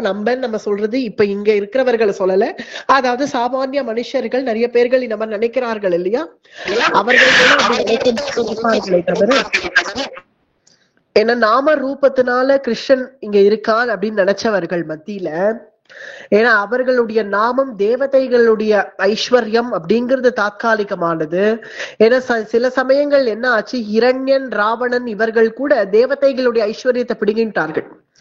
ஏன்னா ராவணன் என்ன பண்ணான், தேவதைகளுடைய ஐஸ்வர்யத்தை எல்லாம் பிடுங்கிட்டு இந்திரனை கூட தனக்கு அடிமையாக்கிட்டான். அதையேதான் இரண்யனும் செஞ்சான். கிருத்தயுகத்துல இரண்யன் செஞ்சான், திரேதாயுகத்துல ராவணன் செய்யறான். இந்த நகுஷன் கூட பண்ணிட்டாரே அத. நகுஷன் கூட கொஞ்சம் தாத்காலிகமா இந்திரனை பதவியில இருந்து இறக்க வச்சு தான் போய் உட்காந்துட்டாரே அங்க. நகுஷன் கூட, அந்த நகுஷன்கிறது யாரு, நகுஷோபாக்கியானம் அனுபவிச்சிருக்கோம் மகாபாரதத்துல. அத்தகைய நகுஷன் கூட அதை செஞ்சார். ஆனால் கிருஷ்ணனுடைய ஐஸ்வர்யத்தை யாராலையாவது பிடுங்க முடியறதோ? அது சாஸ்வதமானது, அது சுவாபாவிகமானது. அதனாலதான் அது கிருஷ்ணனுக்கும் மற்ற தெய்வங்களுக்கும் உள்ள வித்தியாசம். அப்படி நீதான் அதை எப்படி புரிய வைக்க கூடாதோ? அது எப்படி பின்ன அந்த தெய்வம் நீது கிருஷ்ணா, அதுதான் அர்ஜுனன் நினைக்கிறான். சரி எனக்கு வேணா உன்னை தெரிஞ்சிருக்கு, மற்றவர்களுக்கு நீ என்ன தாத்காலிகமான பலன்களை உத்தேசிச்சு நீ மற்ற தெய்வங்கள் கிட்ட போனாலும் நிரந்தரம் நீதான் அப்படிங்கிறத நீயே புரிய வைக்க கூடாதோ? யார் அதை புரிய வைப்பா? யார் போய் மற்றவர்களுக்கு புரிய வைக்கிறது? அதை நீயே புரிய வைக்க கூடாதோ? புரிய வைக்க கூடாதோன்னா என்ன பண்ணணும்? கிருஷ்ணன் பாக்குறான், என்ன பண்ணணும்? இப்ப நான் உனக்கு உட்காந்து கீதை சொல்லிட்டு இருக்கிற மாதிரி உலகத்துல இருக்கிறவா எல்லாரையும் உட்கார வச்சு வேணா ஒரு கீதை சொல்லலாமா? சொன்னாலும் கேட்க மாட்டான். சொன்னாலும் என்னமோ கிருஷ்ணன் வளரிண்டு கிடக்குறான்னு போயிடுவா. அவ்வளவுதான். நான் எதுக்கு போய் சொல்லிக்கணும்பா? நான் எதுக்கு போய் எல்லாருக்கிட்டக்கும் போய் நான் புரிய வச்சுக்கணும்? என்ன நம்புப்பா, நான் தான்ப்பா ஈஸ்வரன் நான் போய் எல்லார்ட்டையும் சொல்லிட்டு இருக்க முடியுமா? என் வேலை அது இல்ல. நான் பிரகாசமா எங்கேயும் இருக்கேனே, அதுதான் உலகத்துக்கே தெரியறதே. நாகம் பிரகாஷா சர்வஸ்ய, எல்லா இடத்துலயும் நான் இருக்கேங்கிறது பிரகாசமா தெரியறதே. சூரியன் அங்க இருக்கிறது பிரகாசமா தெரியறதே. யாரையாவது கூப்பிட்டு இதோ பாரு சூரியன், இதோ பாரு சூரியன்னு காட்ட வேண்டிய அவசியம் இல்லையே. சூரியன் தான் அங்க இருக்கிறது பிரகாசமா தெரியறதே. அது போல நான் இருக்கிறது பிரகாசமா தெரியறதே. ஆனால் அத ஆத்ம ஞானத்தோட என்னை பாக்குறது இல்லைன்னு வேணா சொல்லிக்கலாம். நாகம் பிரகாஷக சர்வஸ்ய யோக மாயா சமாவிருதக.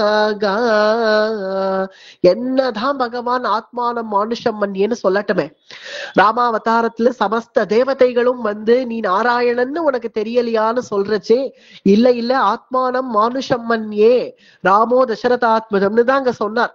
தசரதன் பிள்ளைதான், நான் ராமன் தான், என நம்புங்கோ நம்புங்கோன்னு தலையில கட்டுறார்.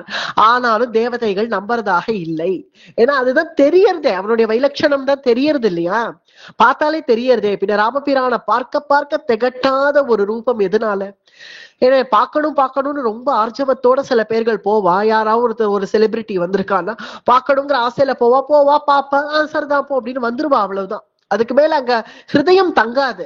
ஆனால் யார பார்த்தா ஹிருதயம் அப்படியே தங்கிடுமோ, யார பார்த்துட்டே இருக்கணும்னு தோணுமோ, இல்ல யார பார்த்தால் சரி போரும் போ அப்படின்னு தோணாதோ, அப்படி இருக்கக்கூடியது அந்த ராமஸ்வரூபம் தானே. ஏன்னா இந்த ரிஷிகள்லாம் அப்படி பார்த்தார்களாம் ராமபிரானு. ராமர் கொஞ்சம் அந்த சபைக்குள்ள வரமாட்டார்களான்னு தசரதனுடைய சபையில அத்தனை ரிஷிகள் உட்காண்டிருந்தா. அந்த ரிஷிகள்லாம் எதற்காக அங்க உட்காண்டிருந்தா? ஏதோ தசரதர் நன்ன பஞ்சபக்ஷ பரமான்னம் போடுவார், இல்ல நம்ம நன்ன இங்க பிரம்ம வித்யை பண்ணலாம், பிரம்ம விசாரம் பண்ணலாம், இல்ல வித்வத் சபை நடத்தலாம், அதுக்காகவா உட்காண்டிருந்தா? கிடையவே கிடையாது. அவர்கள் கண்ணை மூடிட்டு தியானமே பண்ணுவார்கள் தசரதனுடைய சபையிலையும். அப்பப்ப தசரதன் ராமா ராமா லல்லா இங்க வாடா அப்படின்னு கூப்பிடுறச்சே, இதோ வந்துட்டேன்பா அப்படின்னு ஓடி வருவரே அந்த ராமபிரான். அப்படி அவர் வரச்சே அவருடைய மதுரமான குரல் காதுல விழுந்த உடனே இப்படி கண்ணை திறப்பார்கள் ரிஷிகள், அந்த ராமபிரானியே பார்ப்பார்கள். பிறகு தசரதன் சில காரியங்கள் கொடுப்பார் அந்த க்ஷத்ரியனிலையா ராமபிரான். அதனால அந்த காரியங்கள் எல்லாம் செய்யறதுக்காக ராமபிரான் போறச்சே, சபையிலேருந்து இப்படி திரும்ப போறச்சே அப்படியே ராமபிரானையே இப்படி பார்ப்பார்கள். மறுபடியும் ராமபிரான் அந்த பக்கம் போனது இப்படி கண்ணை மூடின்றுவார்கள். மறுபடியும் ராமர் வரச்சே கண்ணை திறப்பார்கள். இப்படிதான் ரிஷிகள் ராமபிரான அனுபவிச்சார்கள் தசரதனுடைய சபையில, ராமாயணம் சொல்றது. அது போல அவரை பார்த்தா பார்த்துட்டே இருக்கணும்னு தோணக்கூடிய அந்த ஸ்வரூபத்தை நமக்கு பார்த்தாலேயே இது பரமாத்ம ஸ்வரூபம்னு எப்ப தெரியறதோ, ஏன்னா ராமபிரானை பார்த்தா ரிஷிகளுக்கு தெரிஞ்சது, எல்லாருக்கும் தெரிஞ்சது, சூர்பனக உள்பட ஒரு ஆக்கர்ஷணம் ஏற்பட்டது ராமபிரான. அதே போல கண்ணபிரானை பார்த்தா அத்தனை பேருக்கும் கொள்ள ஆசை வருது. அத்தகைய வைலட்சணம் அப்படிங்கிறது சுவாவமாகவே தெரியறது இல்லையா? அது அந்த திவ்ய ஞானத்தோட கூட சேர்த்து பார்க்கும் போது நமக்கு அது புரியும். அப்படி அந்த திவ்ய ஞானத்தை கையில எடுக்காம நம்ம சாமான்யமா இவன் கிருஷ்ணன் தானே இடையன் தானே அப்படின்னு பாக்குறவர்களுக்கு தெரியாது, சிசுபாலாதிகளுக்கு தெரியாது. நாகம் பிரகாஷாக சர்வஸ்ய, நான் எங்கேயும் பிரகாசமா தான் இருக்கேன், ஆனா அது ஜனங்களுக்கு தெரியலங்கிறது அவர்களுடைய முட்டாள்தனம். மூடோயம் நாபிஜானாதி, மூடோயம் அப்படின்னு நீங்க சொல்றது அவர்களுடைய முட்டாள்தனம். ஜனங்கள் அத்தகைய ஞான திருஷ்டியோட அத்தகைய திவ்ய ஞானத்தோட என்னை பார்க்க தவறார்கள். அதனாலதான் என்ன புரியறது இல்லையே தவிர அதுக்காக அவர்களுக்கு தெரியாததுனால நான் குறைஞ்சவன் ஆயிடுமா என்ன? மூடோயம் நாபிஜானாதி லோகோ மாமஜம் அவ்யயம், அவர்களுக்கு தெரியலங்கிறதுனால என்னுடைய ஸ்வபாவம் அப்படிங்கிறது எந்த விதத்திலையும் குறைய போறதில்லை. பிறகு 26வது ஸ்லோகம், வேதாகம் சம தீதானி வர்த்தமானானி சார்ஜுனாக பவிஷ்யானி ச பூதானி கே மாம் து வேத ந கஷ்சனக. பகவானுடைய அவதார ரகசியம் சொல்லும் போது 4வது அத்தியாயத்துல உன்னுடைய ரகசியங்களை எனக்கு சொல்லு அப்படின்னு அர்ஜுனன் கேட்கறச்சு. தன்னுடைய அவதார ரகசியங்களை சொல்லும் போதே பகவான் இந்த விஷயத்தை அங்கேயே சொல்லியிருக்கான் ஞானத்தை உபதேசம் பண்ணும்போது. அதாவது பகவானுடைய அவதாரத்துக்கும் அர்ஜுனனுடைய ஜன்மாவுக்கும் என்ன வித்தியாசம் அப்படிங்கிறது. ஏன்னா அர்ஜுனன் அதை தான் கேட்டான். என்ன கேட்கிறான், அப்படி எனக்கும் உனக்கும் என்ன வித்தியாசம்? நானும் பல ஜென்மங்கள் எடுத்தேன், நீயும் பல ஜென்மங்கள் எடுத்திருக்காய், அப்ப எனக்கும் உனக்கும் என்ன வித்தியாசம் அப்படின்னு அர்ஜுனன் கேட்கிறான் இல்லையா? அதுக்கு பகவான் பதில் சொல்றான், நான் எடுத்தா அதுக்கு பேர் அவதாரம், நீ எடுத்தா அதுக்கு பேர் பிறப்பு. பேரை மாத்தி சொன்னதுனால அது எப்படி சரியாயிடும்? ஏதோ நீ எடுத்தா அவதாரம் நான் எடுத்தா பிறப்புன்னு பேரை மாத்தினதுனால மட்டும் என்ன சரியாயிடும்? எனக்கும் உனக்கும் என்ன உன்னதமான வித்தியாசம் அதை சொல்லுன்னு அர்ஜுனன் விட மாட்டேங்கிறான், கேட்கிறான். அப்படி கேட்டதும் பகவான் அதுக்கு என்ன பதில் சொல்றான்? அதாவது நான் பூர்வ அவதாரத்துல எப்படி இருந்தேன், இனி என்ன அவதாரம் பண்ண போறேன், என்ன செய்ய போறேன் எல்லாம் எனக்கு தெரியும். ஆனா உனக்கு நீ சின்ன வயசுல பண்ணதே ஞாபகம் இல்ல. உன்னுடைய தாயார் சொன்னாதான் உனக்கு தெரியும். அடுத்த நிமிஷம் என்ன நடக்க போறது அதுவும் உனக்கு தெரியாது. ஆனால் நான் பிறக்காதபடியே பிறக்கிறேன், மறையாதபடியே மறைகிறேன் அப்படின்னு பகவான் அதுக்கு பதில் சொன்னான் இல்லையா? எனக்கு எல்லாம் தெரியும், அதனால என்ன பரமாத்மா, உனக்கு இப்ப நடக்கிறது மட்டும்தான் தெரியும், அதனால நீ ஜீவாத்மா அப்படின்னு ரெண்டுத்துக்குமான வித்தியாசம் சொன்னார் இல்லையா? அதையே இங்க கொஞ்சம் புதுப்பிச்சு சொல்றான். இங்க என்ன சொல்றான்? நடந்தது, நடக்கிறது, நடக்க போவது எல்லாவற்றையும் அறிந்தவன் நான். அதான் மாம் து வேதன கஷ்டன பவிஷ்யானி ச பூதானி. பவிஷ்யானினா இனி நடக்க போறது, நடந்துட்டு இருக்கிறது எல்லாம் எனக்கு தெரியும். ஆனால் என்ன தெரிஞ்சுக்க முடியாது, என்ன அவ்வளவு சுலபமா தெரிஞ்சுக்க முடியாது. எனக்கு எல்லாம் தெரியும். வேதாகம் சமதீதானி வர்த்தமானானி சார்ஜுனா. நீ இப்ப அடுத்த நிமிஷம் இங்க என்ன நடக்க போறது குருஷேத்திரத்துலன்னு கூட எனக்கு தெரியும். ஆனால் என்ன தெரிஞ்சுக்கிறது தான் ரொம்ப துர்லபம். மாம் து வேதன கஷ்டன. யதாசக்தி வேணா என்ன தெரிஞ்சுக்க முடியுமே தவிர நான் பகவான பூர்ணமா தெரிஞ்சுட்டேன்னு யாராலையும் சொல்ல முடியாது. சொன்னாலும் அது வியர்த்தம், சொல்லவே முடியாது. ஏன்னா அவரவர்களுடைய சக்திக்கு தக்கபடிதான் பகவானை தெரிஞ்சுக்க முடியும். படர்ந்த ஒரு சமுத்திரத்துக்குள்ள, ஆழ் சமுத்திரத்து கரையில வந்து நிக்கிறவர்கள் சில பேர்கள் வெறும் அந்த சமுத்திரத்தையே அப்படி பார்ப்பார்கள். கேட்டா நான் நேச்சரை என்ஜாய் பண்றேன்ப்பா அப்படின்னு அப்படி பாப்பா. சமுத்திரம் நேச்சர் இல்லையா, அதனால நான் நேச்சரை பாக்குறேன் அப்படின்னு இந்த சமுத்திரத்தை வெறும பாக்குறவர்கள் சில பேர்கள். சில பேர்கள் குறைஞ்சபட்சம் அந்த அலை கிட்டக்க போறவர்கள் சில பேர். சில பேர் என்ன பண்ணுவா, அந்த காலை அந்த அலை கிட்ட வர இடத்துல வைப்பா. ஏன்னா அந்த அலை வந்து தன் காலை தொட்டுட்டு போகணும் அப்படின்னு சில பேர்கள் அங்க போய் நிக்கிறேன்னு போய் நிப்பா. சில பேர்கள் இன்னும் கொஞ்சம் உள்ள போய் நான் சமுதிரத்துல குளிக்கிறேன் அப்படின்னு போவா. சில பேர்களுக்கு நல்லா நீச்சல் தெரியும், அதனால நான் அந்த அலைகளோட போய் நான் நீந்தறேன் அப்படின்னு சில பேர் போவா. சில பேர் நடு சமுதிரத்துல போய், ஆழ் சமுதிரத்துல போய் முத்து குளிப்பா. அப்படி சில பேர்கள் இருக்கா. அதனால அவரவர்கள் சக்திக்கு ஏத்த மாதிரி சமுத்திரத்தோட ஒட்டுறது போல, சமுத்திரத்தை அனுபவிக்கிறது போல அவரவர்கள் சக்திக்கு ஏத்த மாதிரிதான் அந்த கிருஷ்ணனை அனுபவிக்க முடியுமே தவிர, தெரிஞ்சுக்க முடியுமே தவிர, பூர்ணமா ஒருத்தர் நான் மொத்த சமுத்திரமும் போய் நானு டிராவல் பண்ணிட்டு வந்துட்டேன்னு இது வரைக்கும் யாருமே சொல்ல முடியல. யாரும் அப்படி செய்யல. வாஸ்கோட்ட காமான்னு எடுத்தா கூட அவன் பூர்ண சமுத்திரத்தை தாண்டினாரான்னு பார்த்தா இல்ல, அதெல்லாம் கிடையாது. ஏன்னா பூர்ண சமுத்திரத்தினுடைய ஆழம், அதனுடைய அந்த அடர்ந்த தளம், இதெல்லாம் எல்லாரும் போய் பார்த்துட்டார்கள் அப்படின்னு சொல்ல முடியாது. அது போலதான் கிருஷ்ணனை பூர்ணமா தெரிஞ்சுட்டேன், இல்ல பூர்ணமா நான் அனுபவிச்சுட்டேன் அப்படின்னு யாராலையுமே சொல்ல முடியாது. யதாசக்தி மட்டுமே தான். எப்படி யதாசக்தி நம் சமுத்திரத்துல நீந்தி கூட செல்ல முடியுமோ, அதே போல யதாசக்தி தான் பகவானை தெரிஞ்சுக்க முடியுங்கிறத அவன் சொல்றான். மாம் து வேத ந கஷ்டன. எனக்கு எல்லாம் தெரியும், ஆனா என்ன தெரிஞ்சுக்கிறது துர்லபம். யதாசக்தி தான் என்ன தெரிஞ்சுக்க முடியும். ஏன்னா ஈஸ்வரன்கிற கௌரவத்தினால, பகவான்கிற கௌரவத்தினால யதாசக்தி தான் அவனை தெரிஞ்சுக்க முடியும். அடுத்தது 77வது ஸ்லோகம். இச்சாத்வேஷ சமுத்தேன த்வந்த்வ மோகேன பாரதா சர்வபூதானி சம்மோகம் கோ கோ சர்கே யாந்தி பரந்தபாகா. இச்சாத்வேஷ சமுத்தேன. எல்லாருக்கும் என்ன புரியுறது, எல்லாருக்கும் என்ன புரியுறது, என்ன புரியல அப்படிங்கிறது இல்ல சொல்றார். இச்சாத்வேஷ சமுத்தேன எல்லாருக்கும் என்ன புரியுறது அப்படின்னா, சீதம், உஷ்ணம், மானம், அவமானம், லாபம், நஷ்டம், வேண்டியது, வேண்டாதது, வேண்டியவர்கள், வேண்டாதவர்கள், இது எல்லாருக்கும் புரியுறது இல்லையா? இதுல ஏதாவது ஒண்ணு புரியலையா? சீதம் உஷ்ணம்னா என்னன்னு புரியுறது, மானம் அவமானம்னா என்னன்னு புரியுறது, லாபம் நஷ்டம் புரியுறது, வேண்டியது வேண்டாதது, வேண்டியவர்கள் வேண்டாதவர்கள், இது வரைக்கும் எல்லாருக்கும் புரியுறது இல்லையா? இப்ப அப்படியே அடுத்த விஷயத்துக்கு வருவோம்.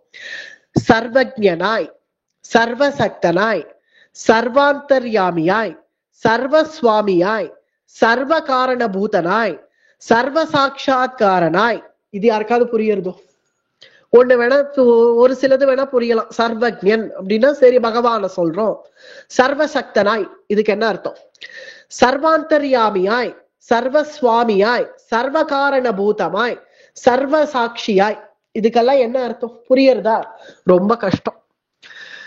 ஏதோ நம்ம இத்தனை நாட்கள் பகவத்கீதை அனுபவிச்சதுனால நமக்கு வேணா புரியும். ஒரு சாமானியன்ட்ட போய் சீதம் உஷ்ணம் மானம் அவமானம் புரியுறதே. சீதம்னா என்ன, குளிர், உஷ்ணம்னா சூடு, மானம்னா அவமானம்னா என்ன, இதெல்லாம் புரியுறதே.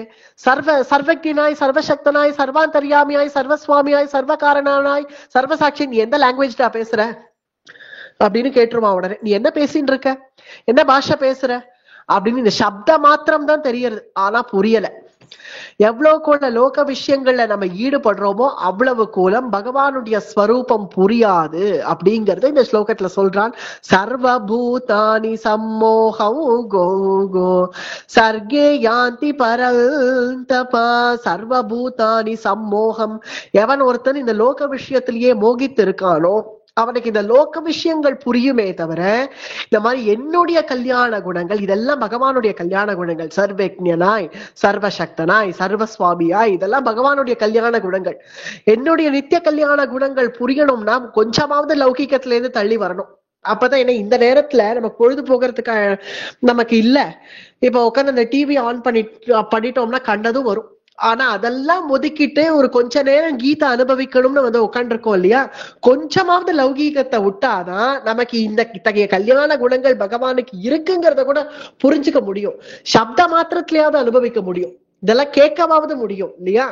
அதனால புரியறதுங்கிறது சாமானிய லௌகீக விஷயங்கள், புரியாததுங்கிறது என்னுடைய நித்திய கல்யாண குணங்கள். இச்சாத்வேஷ சமுத்தேன துவந்த்வ மோகேன பாரதாக. புரியறது நான் சாமானிய லௌகீக விஷயங்கள் எல்லாருக்கும் புரியும், என்னுடைய கல்யாண குணங்கள் புரிஞ்சுக்கிறதுங்கிறது துர்லபம். அடுத்தது 28வது ஸ்லோகம். ஏஷாம் த்வந்த கதம் பாபம் ஜானானம் புண்ணிய கர்மணாக தே த்வந்த்வ மோக நிர்முக்தா பஜந்தே மாம் திருடவ்ரதாக. அழகான ஸ்லோகம். ஏன்னா சுக்ருதம் சுக்ருதம் அப்படின்னு தான் கிருஷ்ணனே சொல்லிட்டு வந்தார். சுக்ருதம் அப்படின்னா முன்னாடி கிருஷ்ணன் சொன்னான் இல்லையா, பாக்கியம் உடையவர்கள் தான். ஆர்த்த பக்தர்களோ இல்ல அர்த்தார்த்த பக்தர்களோ கூட பாக்கியவான்கள் தான். பாக்கியவான்கள்ங்கிறதுனால்தான் கஷ்டத்திலயோ இல்ல அந்த அத்தகைய அர்த்தம் வேணும்னா கூட என்ன நினைக்கிறார்கள், அதாவது சுக்ருதா, அவர்கள் பாக்கியவான்கள். ஆனால் இப்ப பாபம் பண்ணவர்கள் எப்படிதான் பின்ன கிருஷ்ணன் அடையிறது? பாபம் ஜனானாம் புண்ணிய கர்மணாம். சரி, புண்ணிய கர்மாக்கள் பண்றவர்கள் வேணா ஒரு ஸ்டேஜ்ல நம்ம பண்ண புண்ணியம் எல்லாம் போறோம், நம்ம இனி பகவான் ஆசிரியிக்க ஆரம்பிப்போம்னு ஒரு ஸ்டேஜ்ல அவர்கள் நினைக்கிறதுக்காவது ஒரு வாய்ப்புங்கிறது இருக்கு. ஆனால் பாபமே பண்ணிட்டு இருக்கிறவர்கள் எப்பதான் பகவான் அடையிறது அப்படின்னு பார்த்தால் இங்க ஒரு 2 விஷயம் இங்க சொல்லப்படுறது. திருடவிரதாக அப்படின்னு, திருடபக்தனாக ஆகணும் அப்படிங்கிறதுதான் இங்க லட்சியம். யாருமே பக்தன்கிறத காட்டிலும் திருடபக்தன் அப்படிங்கிறது ஒரு உன்னத நிலை. அப்படி இருக்க பாபிகள் சில பேர்கள் என்ன நினைப்பா, நாமஸ்மரணத்தினால பாபம் போயிடும் கலியில, ஏன்னா வேற வழி இல்லை, நம்ம மூட்டைக்கலாம் நம்ம கொண்டு வந்துட்டே இருப்போம் பாபம், அதெல்லாம் எப்பதான் பின்ன கணக்கு தீர்றதுன்னா வேற வழி இல்லைங்கிறதுனாலதான் கலவுதர் ஹரிகீர்த்தனா, ஹரிகீர்த்தனம் பண்ணாலே பாபம் விலகும் அப்படின்னு கலியில வச்சிருக்கான். சரி, ஹரிகீர்த்தனம் பண்ணா பாபம் விலகிடும். அப்போ இது நம்ம இத்தனை நாட்கள் பண்ண பாபம், அதனால நம்ம நாம ஜபம் பண்றோம், அத்தகைய பாபங்கள்லாம் விலகிறது. பாபங்கள்லாம் விலக விலக கொஞ்சம் கொஞ்சமா நாமே புண்ணியம் பண்ண ஆரம்பிச்சிடுவோம். அப்ப புண்ணியம் பண்ண ஆரம்பிச்ச பிறகு நம்ம கொஞ்சம் கொஞ்சமா அந்த புண்ணியத்தையும் நமக்கு கிருஷ்ணனுக்காகன்னு பண்ண ஆரம்பிச்சிடுவோம். அப்படி கொஞ்சம் கொஞ்சமா செஞ்சு செஞ்சு திருடவிரதாக அப்படின்னு திருடபக்திங்கிற நிலையை அடையணும். இது ஒரு ஸ்டேஜ். மற்றொரு ரகம் என்னன்னா, பாபம் துணிஞ்சு பண்ணுவார்கள். துணிஞ்சு பண்ணி கேட்டா நான் நாமஜபம் பண்ணிடுறேன், ராமநாமம் தான் இருக்கேன், ராமநாமம் தான் சர்வ பாபத்துக்கும் விமுக்தி அப்படின்னு சொல்லியிருக்கா இல்லையா நம்ம பெரியவாள்லாம். அதனால நான் பாட்டு பாபம் பண்றேன், பண்ணிட்டு ஒரு 108 ராமநாமா சொல்லிடுறேன், முடிஞ்சுது அப்படின்னு நினைச்சா அவர்கள் மூடர்கள். அது அப்படி கிடையாது. ஏன்னா ராமநாமா சொன்னால் பாபம் விலகுங்கிறது சத்தியம். அது நம்ம ஜன்மாந்தர பாபங்களை பத்தி அது சொன்னதே தவிர இப்ப நம்ம அறிஞ்சு இப்ப அந்த பாபத்தை செய்யக்கூடாது. பாபத்தை பண்ணிட்டு வந்து நான் ஒரு பிராயஷ்சித்தம் பண்றேன்னோ, இல்ல நான் பாபம் பண்ணிட்டு வந்து மன்னிப்பு கேட்கிறேன்னோ, இல்ல பாபம் பண்ணிட்டு வந்து நான் நாமஜபம் பண்றேன்னோ சொன்னா அதுக்கு மன்னிப்புங்க, அதுக்கு பிராரப்தம் எழுதப்படும். நமக்கு அறிஞ்சு இப்ப பண்ணக்கூடிய பாபத்துக்கு இருக்கு. அதுவும் இன்னும் கேட்டா நாமத்துக்கே கூட அங்க அபச்சாரம் வந்துடும். ஆனா நாமத்துக்கே கூட நம்ம பாப்பம் பண்ணிட்டு பண்ணிட்டு வந்து நான் ராமநாமா சொல்றேன்னா அந்த நாமத்துக்கே கூட அங்க அபச்சாரம் வந்துடுறது. அதனால அத்தகைய பாபிகள் அந்த மாதிரி நினைக்கிறத விட நம்ம கண்ணீர் வேணா விடலாம். நான் பாப்பம் பண்றேன் ராமநாமா சொல்றேன்னு நினைக்க கூடாது. இத்தனை நாட்கள் பாப்பம் பண்ணிட்டேனே, இப்பவும் பண்ணிட்டு இருக்கேனே, ஏதோ ஒரு சில பாபம் என்ன அறிஞ்சோ அறியாமலோ பண்ணிட்டு இருக்கேனே, ஆனால் நான் திருந்த முடியலையே, நான் எப்பதான் திருந்துவேனோ, நான் திருந்துற காலமும் வருமோ அப்படின்னு நினைக்கிறவன வேணா பகவான் திருத்தணும்னு நினைப்பானே தவிர, நான் பாபம் பண்ணுவேன், பாபம் பண்ணிட்டு வந்து நான் கிருஷ்ணநாமம் சொல்லுவேன் அப்படின்னா அத்தகைய பாபிகளை என்னைக்கும் மன்னிக்க மாட்டான். அவனுக்கு வேண்டிய பிராரப்தம்ங்கிறது அந்தந்த தேவதைகளுக்கு டியூட்டி அசைன் பண்ணிருக்கா இல்லையா, யமன்னா நீ எழுதி வைன்னு அசைன் பண்ணிருக்கா இல்லையா, அவளே எழுதிடுவான். அதனால அவர்களே அந்த பிராரப்தத்துக்கு உண்டான பலனை கொடுத்துருவா. அதனால இங்க பாபிகள் பத்தி இங்க என்ன சொல்லியிருக்குன்னா, பாப்பம் நான் பண்றேனே என்ன அறிஞ்சோ அறியாமலோ, ஆனால் நான் திருந்தறதுக்கே இங்க வழியா இல்லையே, நான் திருந்தலையே, என்னை திருத்தலாமே அப்படின்னு அழுதா வேணா கிருஷ்ணனுடைய கருணை சரிப்போ ஏதோ பாப்பம் பண்றான், ஏதோ அழுதான், அதுல இனி இவனை அந்த பாப்பத்துல இருந்து விளக்குவோம், இனி பாப்ப புத்தியிலேருந்து அவனை கொஞ்சமாவது அப்படி விளக்கி நம் நாமால ருச்சி கொடுப்போம் அப்படின்னு வேணா கிருஷ்ணன் கருணையை பொழிவானே தவிர பாபம் பண்ணிட்டு வந்து பகவன் நாமா சொல்றேன்னு சொல்லக்கூடாது. ஏஷாம் த்வத்தகதம் பாபம் ஜானானாம் புண்ணிய கர்மணாம். பாபம்ங்கிறது ரெண்டு விஷயமா விலகணும். ஒண்ணு நம்ம புண்ணிய கர்மா பண்ணி அந்த பாபத்தை விளக்கணும், இல்ல பகவன் நாமா சொல்லியாவது அந்த பாபத்தை விளக்கணும். அது ரெண்டும் இல்ல நான் பாபம் தான் பண்ணுவேங்கிறவனை பத்தி இங்க பேச்சு இல்ல. புண்ணிய கர்மா பண்ண பண்ண கொஞ்சம் கொஞ்சமா அந்த புண்ணிய கர்மாவே நம்மள பகவதார்ப்பணமா பண்ண வைக்கும், நம்மள கர்மயோகியாக ஆக வைக்கும். அந்த கர்மயோகியாக ஆன பிறகு நம்மள அதுவே ஞான நிலைக்கு கொண்டு போயிடும். அப்போ இங்க திருடபிரதாக, அப்ப அவனே திருட பக்தனாக ஆயிடுவான். தே துவந்த்வ மோக நிர்முக்தாம் பஜந்தே மாம் திருடவ்ரதாக. பாப்பம் பண்றவர்கள் கொஞ்சமாவது பாப்பத்திலேருந்து விலகி நான் புண்ணியம் பண்றேன்னாவது வரணும்.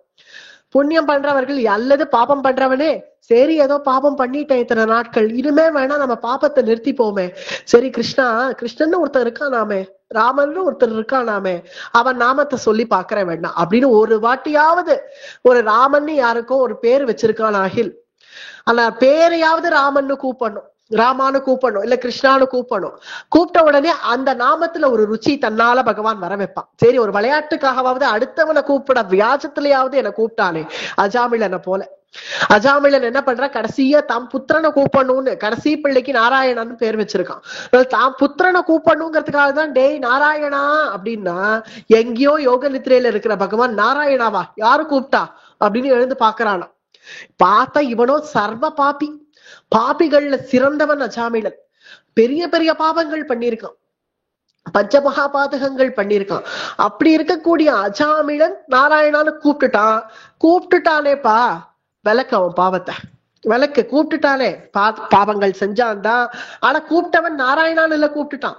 யமதூதர்கள் வந்து நிக்கிறா, இப்படிப்பட்ட ஒரு பாப்பிய எத்தகைய நரகத்துல போட்டு பூட்டணும் அப்படின்னு யமதூதர்கள் வந்து நிக்கிறா. யமதூதர்கள் வந்து அங்க நின்ன உடனேவே அவன் நாராயணான்னு கூப்பிட்டு அவனுடைய பிராணன் போகிறதுனால உடனே விஷ்ணு பாஷத்தர்கள் வந்துட்டான். வந்து யமதூதர்களை பார்த்து நிறுத்தா, பாபி இவன், பஞ்சமகா பாதகங்கள் பண்ணிருக்கான், பாபி இவன் இருக்கட்டும், நாங்க விஷ்ணு தூதாள் வந்துட்டோம், பாபி சுவாமி இவன் இருக்கட்டும், நாராயணான்னு கூப்பிட்டான். நாராயணான்னு கூப்பிட்டதுனால பகவான் உங்களை எடுக்க சொல்லல, எங்களை அழைச்சின்னு வர சொல்லியிருக்கார் அப்படின்னு வந்து நின்னுட்டார்கள் இல்லையா. ஏன்னா வேற வழி இல்ல, அவன் பிள்ளைய கூப்பிடுற வியாசத்திலேயாவது இவன் என்னை கூப்பிட்டாதான், அப்படியாவது என்னை கூப்பிட்டு தொலைச்சானே அப்படின்னு நினைச்சு பகவான் அவன் பாப்பங்களை விலக்கி அதுக்காக உடனே பரமபதம் அப்படின்னு கொடுத்ததுனால அவனுடைய பாபத்தினுடைய எண்ணிக்கை குறைஞ்சதுன்னு ஆயிடாது இல்லையா. உடனே மோட்சம்ங்கிறது கொடுக்காம அத்தகைய அஜாமிளனுக்கு ஞானத்தை கொடுத்துட்டார். ஞானத்தை கொடுத்த உடனே அவன் எங்கேயோ தபஸுக்கு போனான். அவன் என்னென்ன பாபம் பண்ணானோ எல்லாத்தையும் விட்டுட்டு தபஸுக்கு போய் உட்கார்ந்து பகவத் தியானம் பண்ணி அதுக்கு பிறகு பகவான் அடைஞ்சான் அப்படிங்கிறது பாகவதம். அது போலதான் அந்த ஒரு நாமத்தினால பாவம் வேணா விலகும், அதுக்காக ஞானம்ங்கிறது பகவான் கொடுத்தாதான். அத்தகைய பாப்பிக்கு கூட ஒண்ணு நாமத்திலேயாவது நம் பாபத்தை விளக்கணும், இல்ல புண்ணிய கர்மாவினாலேயாவது நம் பாபத்தை விளக்கிக்கணும். பாபத்தை விளக்காம போனால் நமக்கு ஞானம்ங்கிறது சித்திக்காது. ஏஷாம் த்வன் தனகம் பாபம் ஜானானம் புண்ணிய கர்மணாக. தே த்வந்த்வ மோக நிர்முக்தாக பஜந்தே மாம் திருடவ்ரதாக. அப்படி அவனை பஜிக்க பஜிக்க, நாமருச்சி அவனை பஜிக்க பஜிக்க கொஞ்சம் கொஞ்சமா அதுவே திருட விரதம் கொடுத்து நமக்கு திருட பக்தியை கொடுத்துடும். அடுத்தது 29வது ஸ்லோகம். ஜராமரண மோக்ஷாய ஜராமரண மோக்ஷாய மாமாஸ்ரித்ய யதந்தி ஏ தே பிரம்ம தத்விதுஹு கிருத்ஸ்னமத்யாத்மம் கர்ம சாக்கிலம். இது ஜரா மரணம். அதாவது இங்க சொல்லப்படுறது அல்ப பலன்களை உத்தேசித்து பக்தி பண்றவர்களை விட்டுட்டு, அந்த அல்ப பலனை உத்தேசித்து தேவர்கள்ட்ட போறவர்கள் எல்லாம் விட்டுட்டு இப்ப தன்னிடத்துல வரவர்களை பத்தியே சொல்றான். இப்ப தேவதாந்திரங்கள் போறவர்களை பத்தி இப்ப சொல்லல. அந்நிய தேவதாகான்னு சொன்னார் இல்லையா பூர்வ ஸ்லோகத்துல எல்லாம், அதை இப்ப சொல்லல. மத்த தேவதைகள் கிட்ட போகிறவர்களை இப்ப விட்டுட்டான். தன்னிடத்துல வரவர்கள் கூட அர்த்தார்த்தியா தன்னிடத்துல வரவர்களை பார்த்து இப்ப சொல்றான். நீங்கள்லாம் ஏன்னா இப்ப ஒரு கிருஷ்ணன் இப்ப ஒரு ஸ்டேஜ்ல உட்காந்து சொல்றத பாக்கலாம். ஒரு சொல்றது போல நம்ம கல்பனை பண்ணலாம். கல்பனை பண்ணிட்டு இங்க பாருங்கப்பா, நான் உங்களை பத்தி பேசவே இல்லை, மத்த தெய்வங்கள் கிட்ட போறவாளை பத்தி இப்ப கிருஷ்ணன் பேசல, நீங்க போகப்பா, நீங்க போக பரவாயில்ல போகும் அப்படின்னு சொல்லிட்டு இப்ப இந்த பக்கம் இப்படி திரும்புறான். இப்படி திரும்பி தன்னிடத்துல அர்த்தார்த்தியா வந்தவனை பாக்குறான். பார்த்து நீங்க பாருப்பா, நீ அர்த்தார்த்தியா தான் என்கிட்டக்க வந்துட்ட, சரி அர்த்தார்த்தியாவது என்கிட்ட வந்தியேன்னு நினைச்சு நான் சந்தோஷம்தான் பட்டேன். அதுக்காக எப்பவும் அர்த்தார்த்தியாகவே இருப்பேன்னு சொல்லாத. அர்த்தார்த்தியா வந்த, சரி உனக்கு வேண்டிய பலன்கள் எல்லாம் நான் கொடுத்தேன், எனக்கு இதை கொடு கிருஷ்ணா அதை கொடு கிருஷ்ணான்னு, சரி அப்படியாவது என்கிட்ட வந்தியேன்னு சந்தோஷப்பட்டு உனக்கு எல்லா பலனும் கொடுத்தேன். அதுக்காக எப்பவுமே நான் அர்த்தார்த்தியா தான் இருப்பேன்னு அடம் பிடிச்சுன்னு உட்காரக்கூடாது. புரியுறதா? அர்த்தார்த்த நிலையில இருந்து கொஞ்சம் கொஞ்சமா முன்னேறிப்போம்.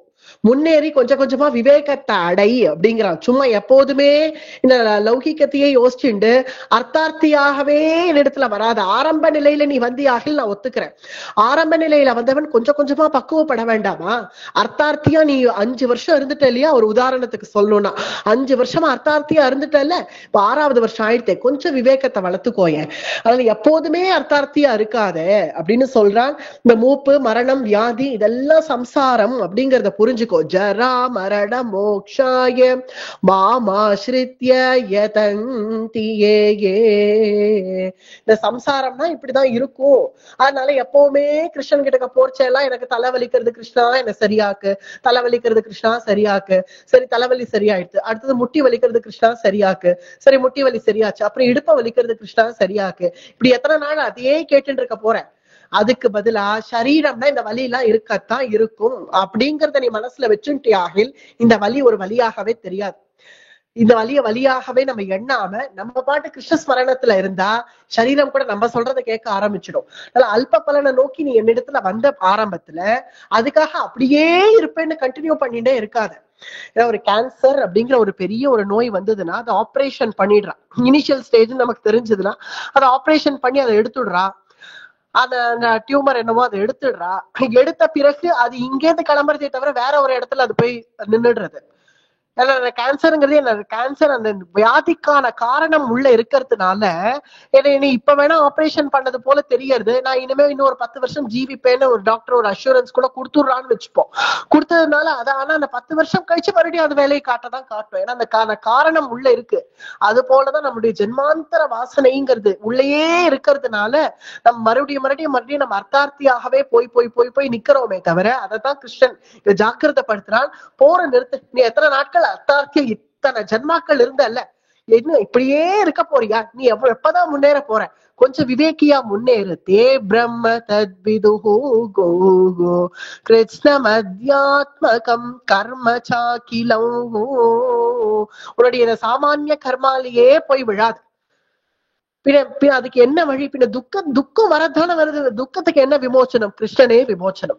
ஜரா மரண மோக்ஷாய, கிருஷ்ணனே விமோச்சனம். அந்த கிருஷ்ணனையே சரணம் அடைஞ்சாதான் இனி நமக்கு இங்க இந்த சம்சாரமே கிடையாது, ஜென்மாவே கிடையாதுங்கிற ஒரு நிலை வரணும்னா மமாஸ்ரித்யந்தியே, என்ன ஆசிரியிச்சுடு, முடிஞ்சது. என்ன ஆசிரியிச்சுடு. சீதம் உஷ்ணம் சுகம் துக்கம் மானம் அவமானம் எல்லாம் வரத்தான் வரும். ஏன்னா நம்ம இங்க பிறந்தாச்சு, சம்சாரத்துல பிறந்தாச்சு, இந்த சரீரத்துக்கு உண்டான வலிகள் வரத்தான் வரும். கண்டுக்காத கண்டுக்காம விட்டுடுங்கிறான். கண்டுக்காத விட்டுட்டு எனக்கு கிருஷ்ணா நீயே கதின்னு என்ன என்கிட்டக்க உனக்கு கொடுத்துட, அப்படி என்ன நான் உனக்கு எடுத்துடவா போறேன், என்கிட்ட கொடுத்துறேன் உன் கைய, நான் தூக்கி விட அடுத்த க்ஷணம் காத்துன்னு இருக்கேங்கிறச்சே, நீ என்கிட்டக்க கைய கொடுக்காம மறுபடியும் வந்து எனக்கு இங்க வலிக்கிறது, இது சரி பண்ணு, எனக்கு இது வேணும் அதை கொடு, இதையே கேட்டுன்னு இருந்தா நீ எத்தனை நாள் ஆனாலும் நீ திருந்த மாட்ட. அர்த்தார்த்தியா நீ என்கிட்ட வந்துட்ட, ஆர்த்தனா நீ வந்துட்ட, இனி கொஞ்சமாவது முன்னேறு அப்படின்னு சொல்றான். இங்க 29வது ஸ்லோகம். அடுத்தது 30வது ஸ்லோகம்.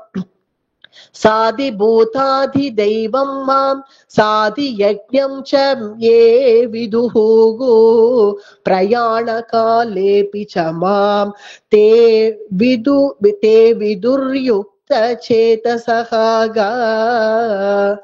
இது ரொம்ப அடுத்த அத்தியாயத்துக்கான விதை. இதுதான் 7வது அத்தியாயத்தோட கடைசி ஸ்லோகம், முடியறது அத்தியாயம். 30வது ஸ்லோகம். சாதி பூதாதி தெய்வம் மாம் அப்படின்னு இங்க 2-3 விஷயங்களை சொல்றான்.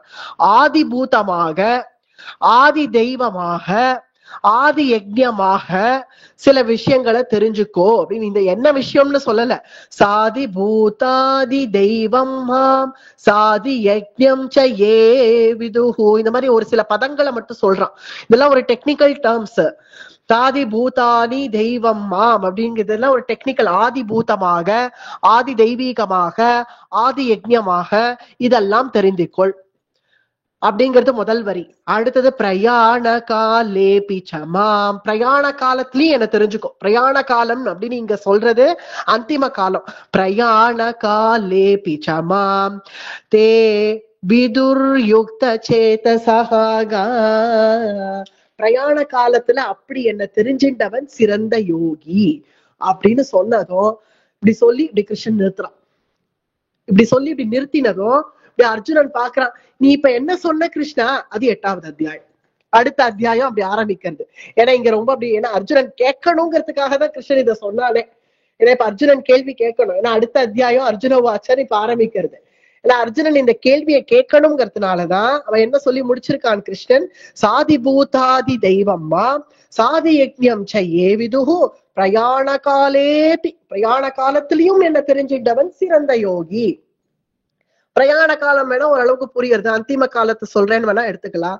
அது என்ன சாதி பூதாதி தெய்வம்மா சாதி யஜ்ஞம் ச ஏ விதுஹு, இதுக்கெல்லாம் அர்த்தம் தெரியலையே, இதுக்கெல்லாம் என்ன அர்த்தம்னே புரியலையே, வெறுமை இந்த டேர்ம்ஸ் மட்டும் சொல்லிட்டு விட்டுட்டான். உடனே 8வது அத்தியாயம், இன்னும் கொஞ்சம் அவகாசம் இருக்கு. 8வது அத்தியாயத்துல அர்ஜுனனுடைய சந்தேகம் என்ன அப்படிங்கிறத பார்ப்போம். 8வது அத்தியாயம் இங்க ஆரம்பிக்கிறது. அர்ஜுன உவாச்ச கிம் தத் பிரம்ம கிம் அத்யாத்மம் கிம் கர்ம புருஷோத்தமா அதிபூதம் ச கிம் ப்ரோக்தம் அதிதெய்வம் கிமுச்யதே. ஏதோ அதி தெய்வம்ங்கிற அதிபூதம்ங்கிற என்னது கிருஷ்ணா சொல்லின்னு இருக்க, நீ சாமான்யமா ஏதாவது பேசினாலே எனக்கு புரிய மாட்டேங்கிறதுன்னு நான் தலையை சுரிஞ்சின்னு வந்து இங்க உட்காந்துருக்கேன். நீ இன்னும் இப்படி டெக்னிக்கலா எல்லாம் பேச ஆரம்பிச்சா நான் எங்க போவேன்? அதிபூதாதி தெய்வம்மாம்லாம் என்னென்னமோ சொல்லிட்டு இருக்கியா அப்படின்னா என்னன்னு சொல்லிடு எனக்கு. சொல்லிட்டு அப்படியே என் மூஞ்சிய பார்த்தா என்ன அர்த்தம்? ஏன்னா அப்படி கிருஷ்ணன் சொல்லிட்டு அர்ஜுனனுக்கு ஒரு கேப் கொடுக்குறான், அவன் ஏதாவது கேட்கறானான்னு பாக்குறதுக்கு. இல்லைன்னா சில பேர்கள் கேட்க மாட்டா இல்லையா, சரி ஏதோ கிருஷ்ணன் சொன்னா அப்படின்ட்டு போயிடுவா. சில பேர்களுக்கு என்ன புரிஞ்சுதோ புரியலையோ கேட்க மாட்டா, ஏன்னா கேட்டா அவ என்ன நினைச்சுப்பாளோ அப்படிங்கிற ஒரு பயம் இருக்கும், அதனால கேட்க மாட்டா. சில பேர்களுக்கு ஒண்ணுமே புரியாது, அதனால கேட்க மாட்டா. சில பேருக்கு நல்லா புரியும், இருந்தாலும் அது கேட்கறதுக்கு சரியா தெரியாது, எப்படி கேட்கணும்னு தெரியாது, அதனால கேட்க மாட்டா. ஆனா இங்க அந்த மாதிரிலாம் இல்லையா, ஏன்னா இவர்கள் கேட்டாலும் அவ பதில் சொல்ல மாட்டா அப்படிங்கிற ஒரு விரக்தி இருக்கும். ஆனா இங்க அந்த மாதிரி இல்லையே, இவன் தன்னுடைய உன்னத சகாவா வச்சுட்டு இருக்கான் இல்லையா அர்ஜுனனை. அதனால அர்ஜுனன் கேட்டா பதில் சொல்லாம கிருஷ்ணன் எங்க போயிடுவான். அதனால அர்ஜுனன் இறஞ்சி கேட்கிறான், நீ சாமான்யமா பேசினாலே எனக்கு பாதி புரிய மாட்டேங்கிறது கிருஷ்ணா, நானே இன்னும் ஞானமா கர்மாவா, கர்மயோகமா ஞான யோகமான்னு இன்னும் தீர்மானம் ஆல எனக்கு. நான் இன்னமும் யோசிச்சுட்டு இருக்கேன் கர்மயோகமா ஞான யோகமான்னு. அப்படி இருக்கு நீ என்னடானா இன்னும் என்ன கர்மயோகம்னா கிரகஸ்தாஷ்டமம், ஞான யோகம்னா சன்னியாசம். இந்த பேசிக் டிஃபரன்ஸ் நமக்கு புரியும்னு நினைக்கிறேன். ஏன்னா அட்லீஸ்ட் இந்த ஸ்டேஜ்ல நமக்கு புரியணும் அது. அதனால கர்மயோகமா ஞான யோகமானு இன்னும் எனக்கு நிர்ணயம் ஆல. அப்படி இருக்கறச்சே நீ என்னென்னமோ புதுசா வந்து சாதி பூதாதி தெய்வம்மா சாதி யஜ்ஞம் சமே யமே விதுகுன்னு எல்லாம் சொன்னா நான் எங்க போவேன்? எனக்கு தயவு செஞ்சு புரிய வைன்னு அர்ஜுனன் கேக்குறான். கிம் தத் பிரம்ம கிம் அத்யாத்மம், பிரம்மம்னா என்ன? கிம் தத் பிரம்ம, பிரம்மம் பிரம்மம் பிரம்மம்னு சொல்றியே, கிம் தத் பிரம்ம கிம் அத்தியாத்மம், அந்த ஆத்மம் அப்படிங்கிறது என்ன? கிம் கர்ம புருஷோத்தமா, புருஷோத்தமா நீ இப்ப சொன்னியே ஆதிபூதம் ச கிம் புரோக்தம், ஆதிபூதம்னு ஏதோ சொன்னியே, அதிபூதம் ச கிம் புரோக்தம், பிறகு மதி தெய்வம் கிமுச்சியதே, அப்புறம் ஆதி தெய்வம் அப்படின்லாம் எதுமோ சொன்னியே, அதெல்லாம் என்னன்னு எனக்கு சொல்லு. அப்புறம் இன்னொரு விஷயமும் சொல்லு, அதி யஜ்ஞா கதம் கோத்ர தேஹேஸ்மின் மதுசூதனா, மதுசூதனா எனக்கு கிருப பண்ணு. ஏதோ யஜ்ஞம்னு வேற ஏதோ ஒண்ணு சொன்ன இல்ல நீ, சாதி யஜ்ஞம் ச ஏவிதுகுன்னு சொல்லியிருக்கான் கிருஷ்ணன். அதனால ஏதோ யஜ்ஞம், அது என்ன சாதி யஜ்ஞமா அதி யஜ்ஞமா ஏதோ சொன்னியே, அது என்னது? அது அதி யஜ்ஞம் கதம் கோத்ர, அது தேகம், தேகத்துல வேற அந்த அதி யஜ்ஞங்கிறவன் இருக்கான்னு சொல்லிட்டான்.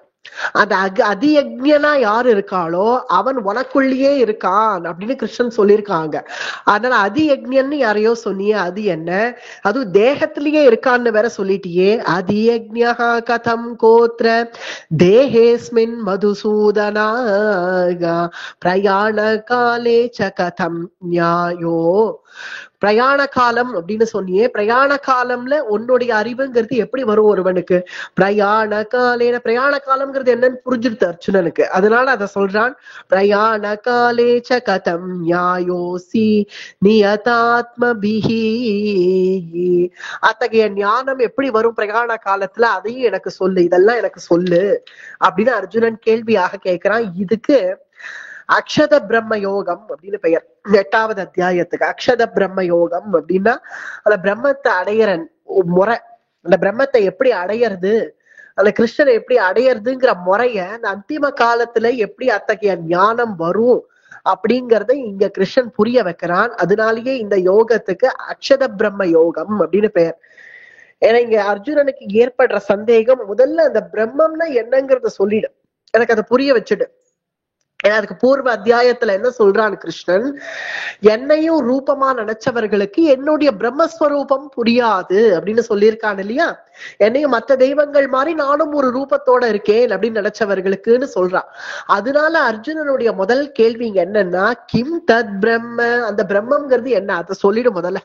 பிரம்மம்னு ஏதோ ஒண்ணு சொன்னியே, அந்த பிரம்மம்ங்கிறது என்னன்னு சொல்லு. அதே மாதிரி அதிபூதம், அதி தெய்வம், அதி யஜ்ஞம் அப்படிங்கிறது என்னன்னு சொல்லிடு. பிரயாண காலம்ங்கிறது எனக்கு ஓரளவுக்கு புரியுது, ஆனாலும் அந்த பிரயாண காலம்ங்கிறது என்னங்கிறதையும் விளக்கிடு. பிரயாண காலத்துல என்னங்கிறதையும் விளக்கிட்டு அப்புறம் அந்த பிரயாண காலத்துல உன்னை எப்படி தியானம் பண்றது அதையும் சொல்லிடு. பிரயாண காலே ச கதம் நியாயோசி நியதாத்மபிஹி அப்படின்னு அர்ஜுனனுடைய கேள்வி. இதுக்கு கிருஷ்ணன் சொல்லக்கூடிய பதில்கள் 3வது ஸ்லோகத்திலிருந்து வருது. அதுதான் 8வது அத்தியாயம் பூர. இப்ப ஆரம்பிச்ச பாதியில நிறுத்தும்படி இருக்கும். அதனால ஸ்ரீ பகவானு வாச்ச, பகவான் இதுக்கு சொல்லக்கூடிய பதில்களை 8வது அத்தியாயத்தை நாளைக்கு தினம் பூர்த்தி பண்ணுவோம். அடியே.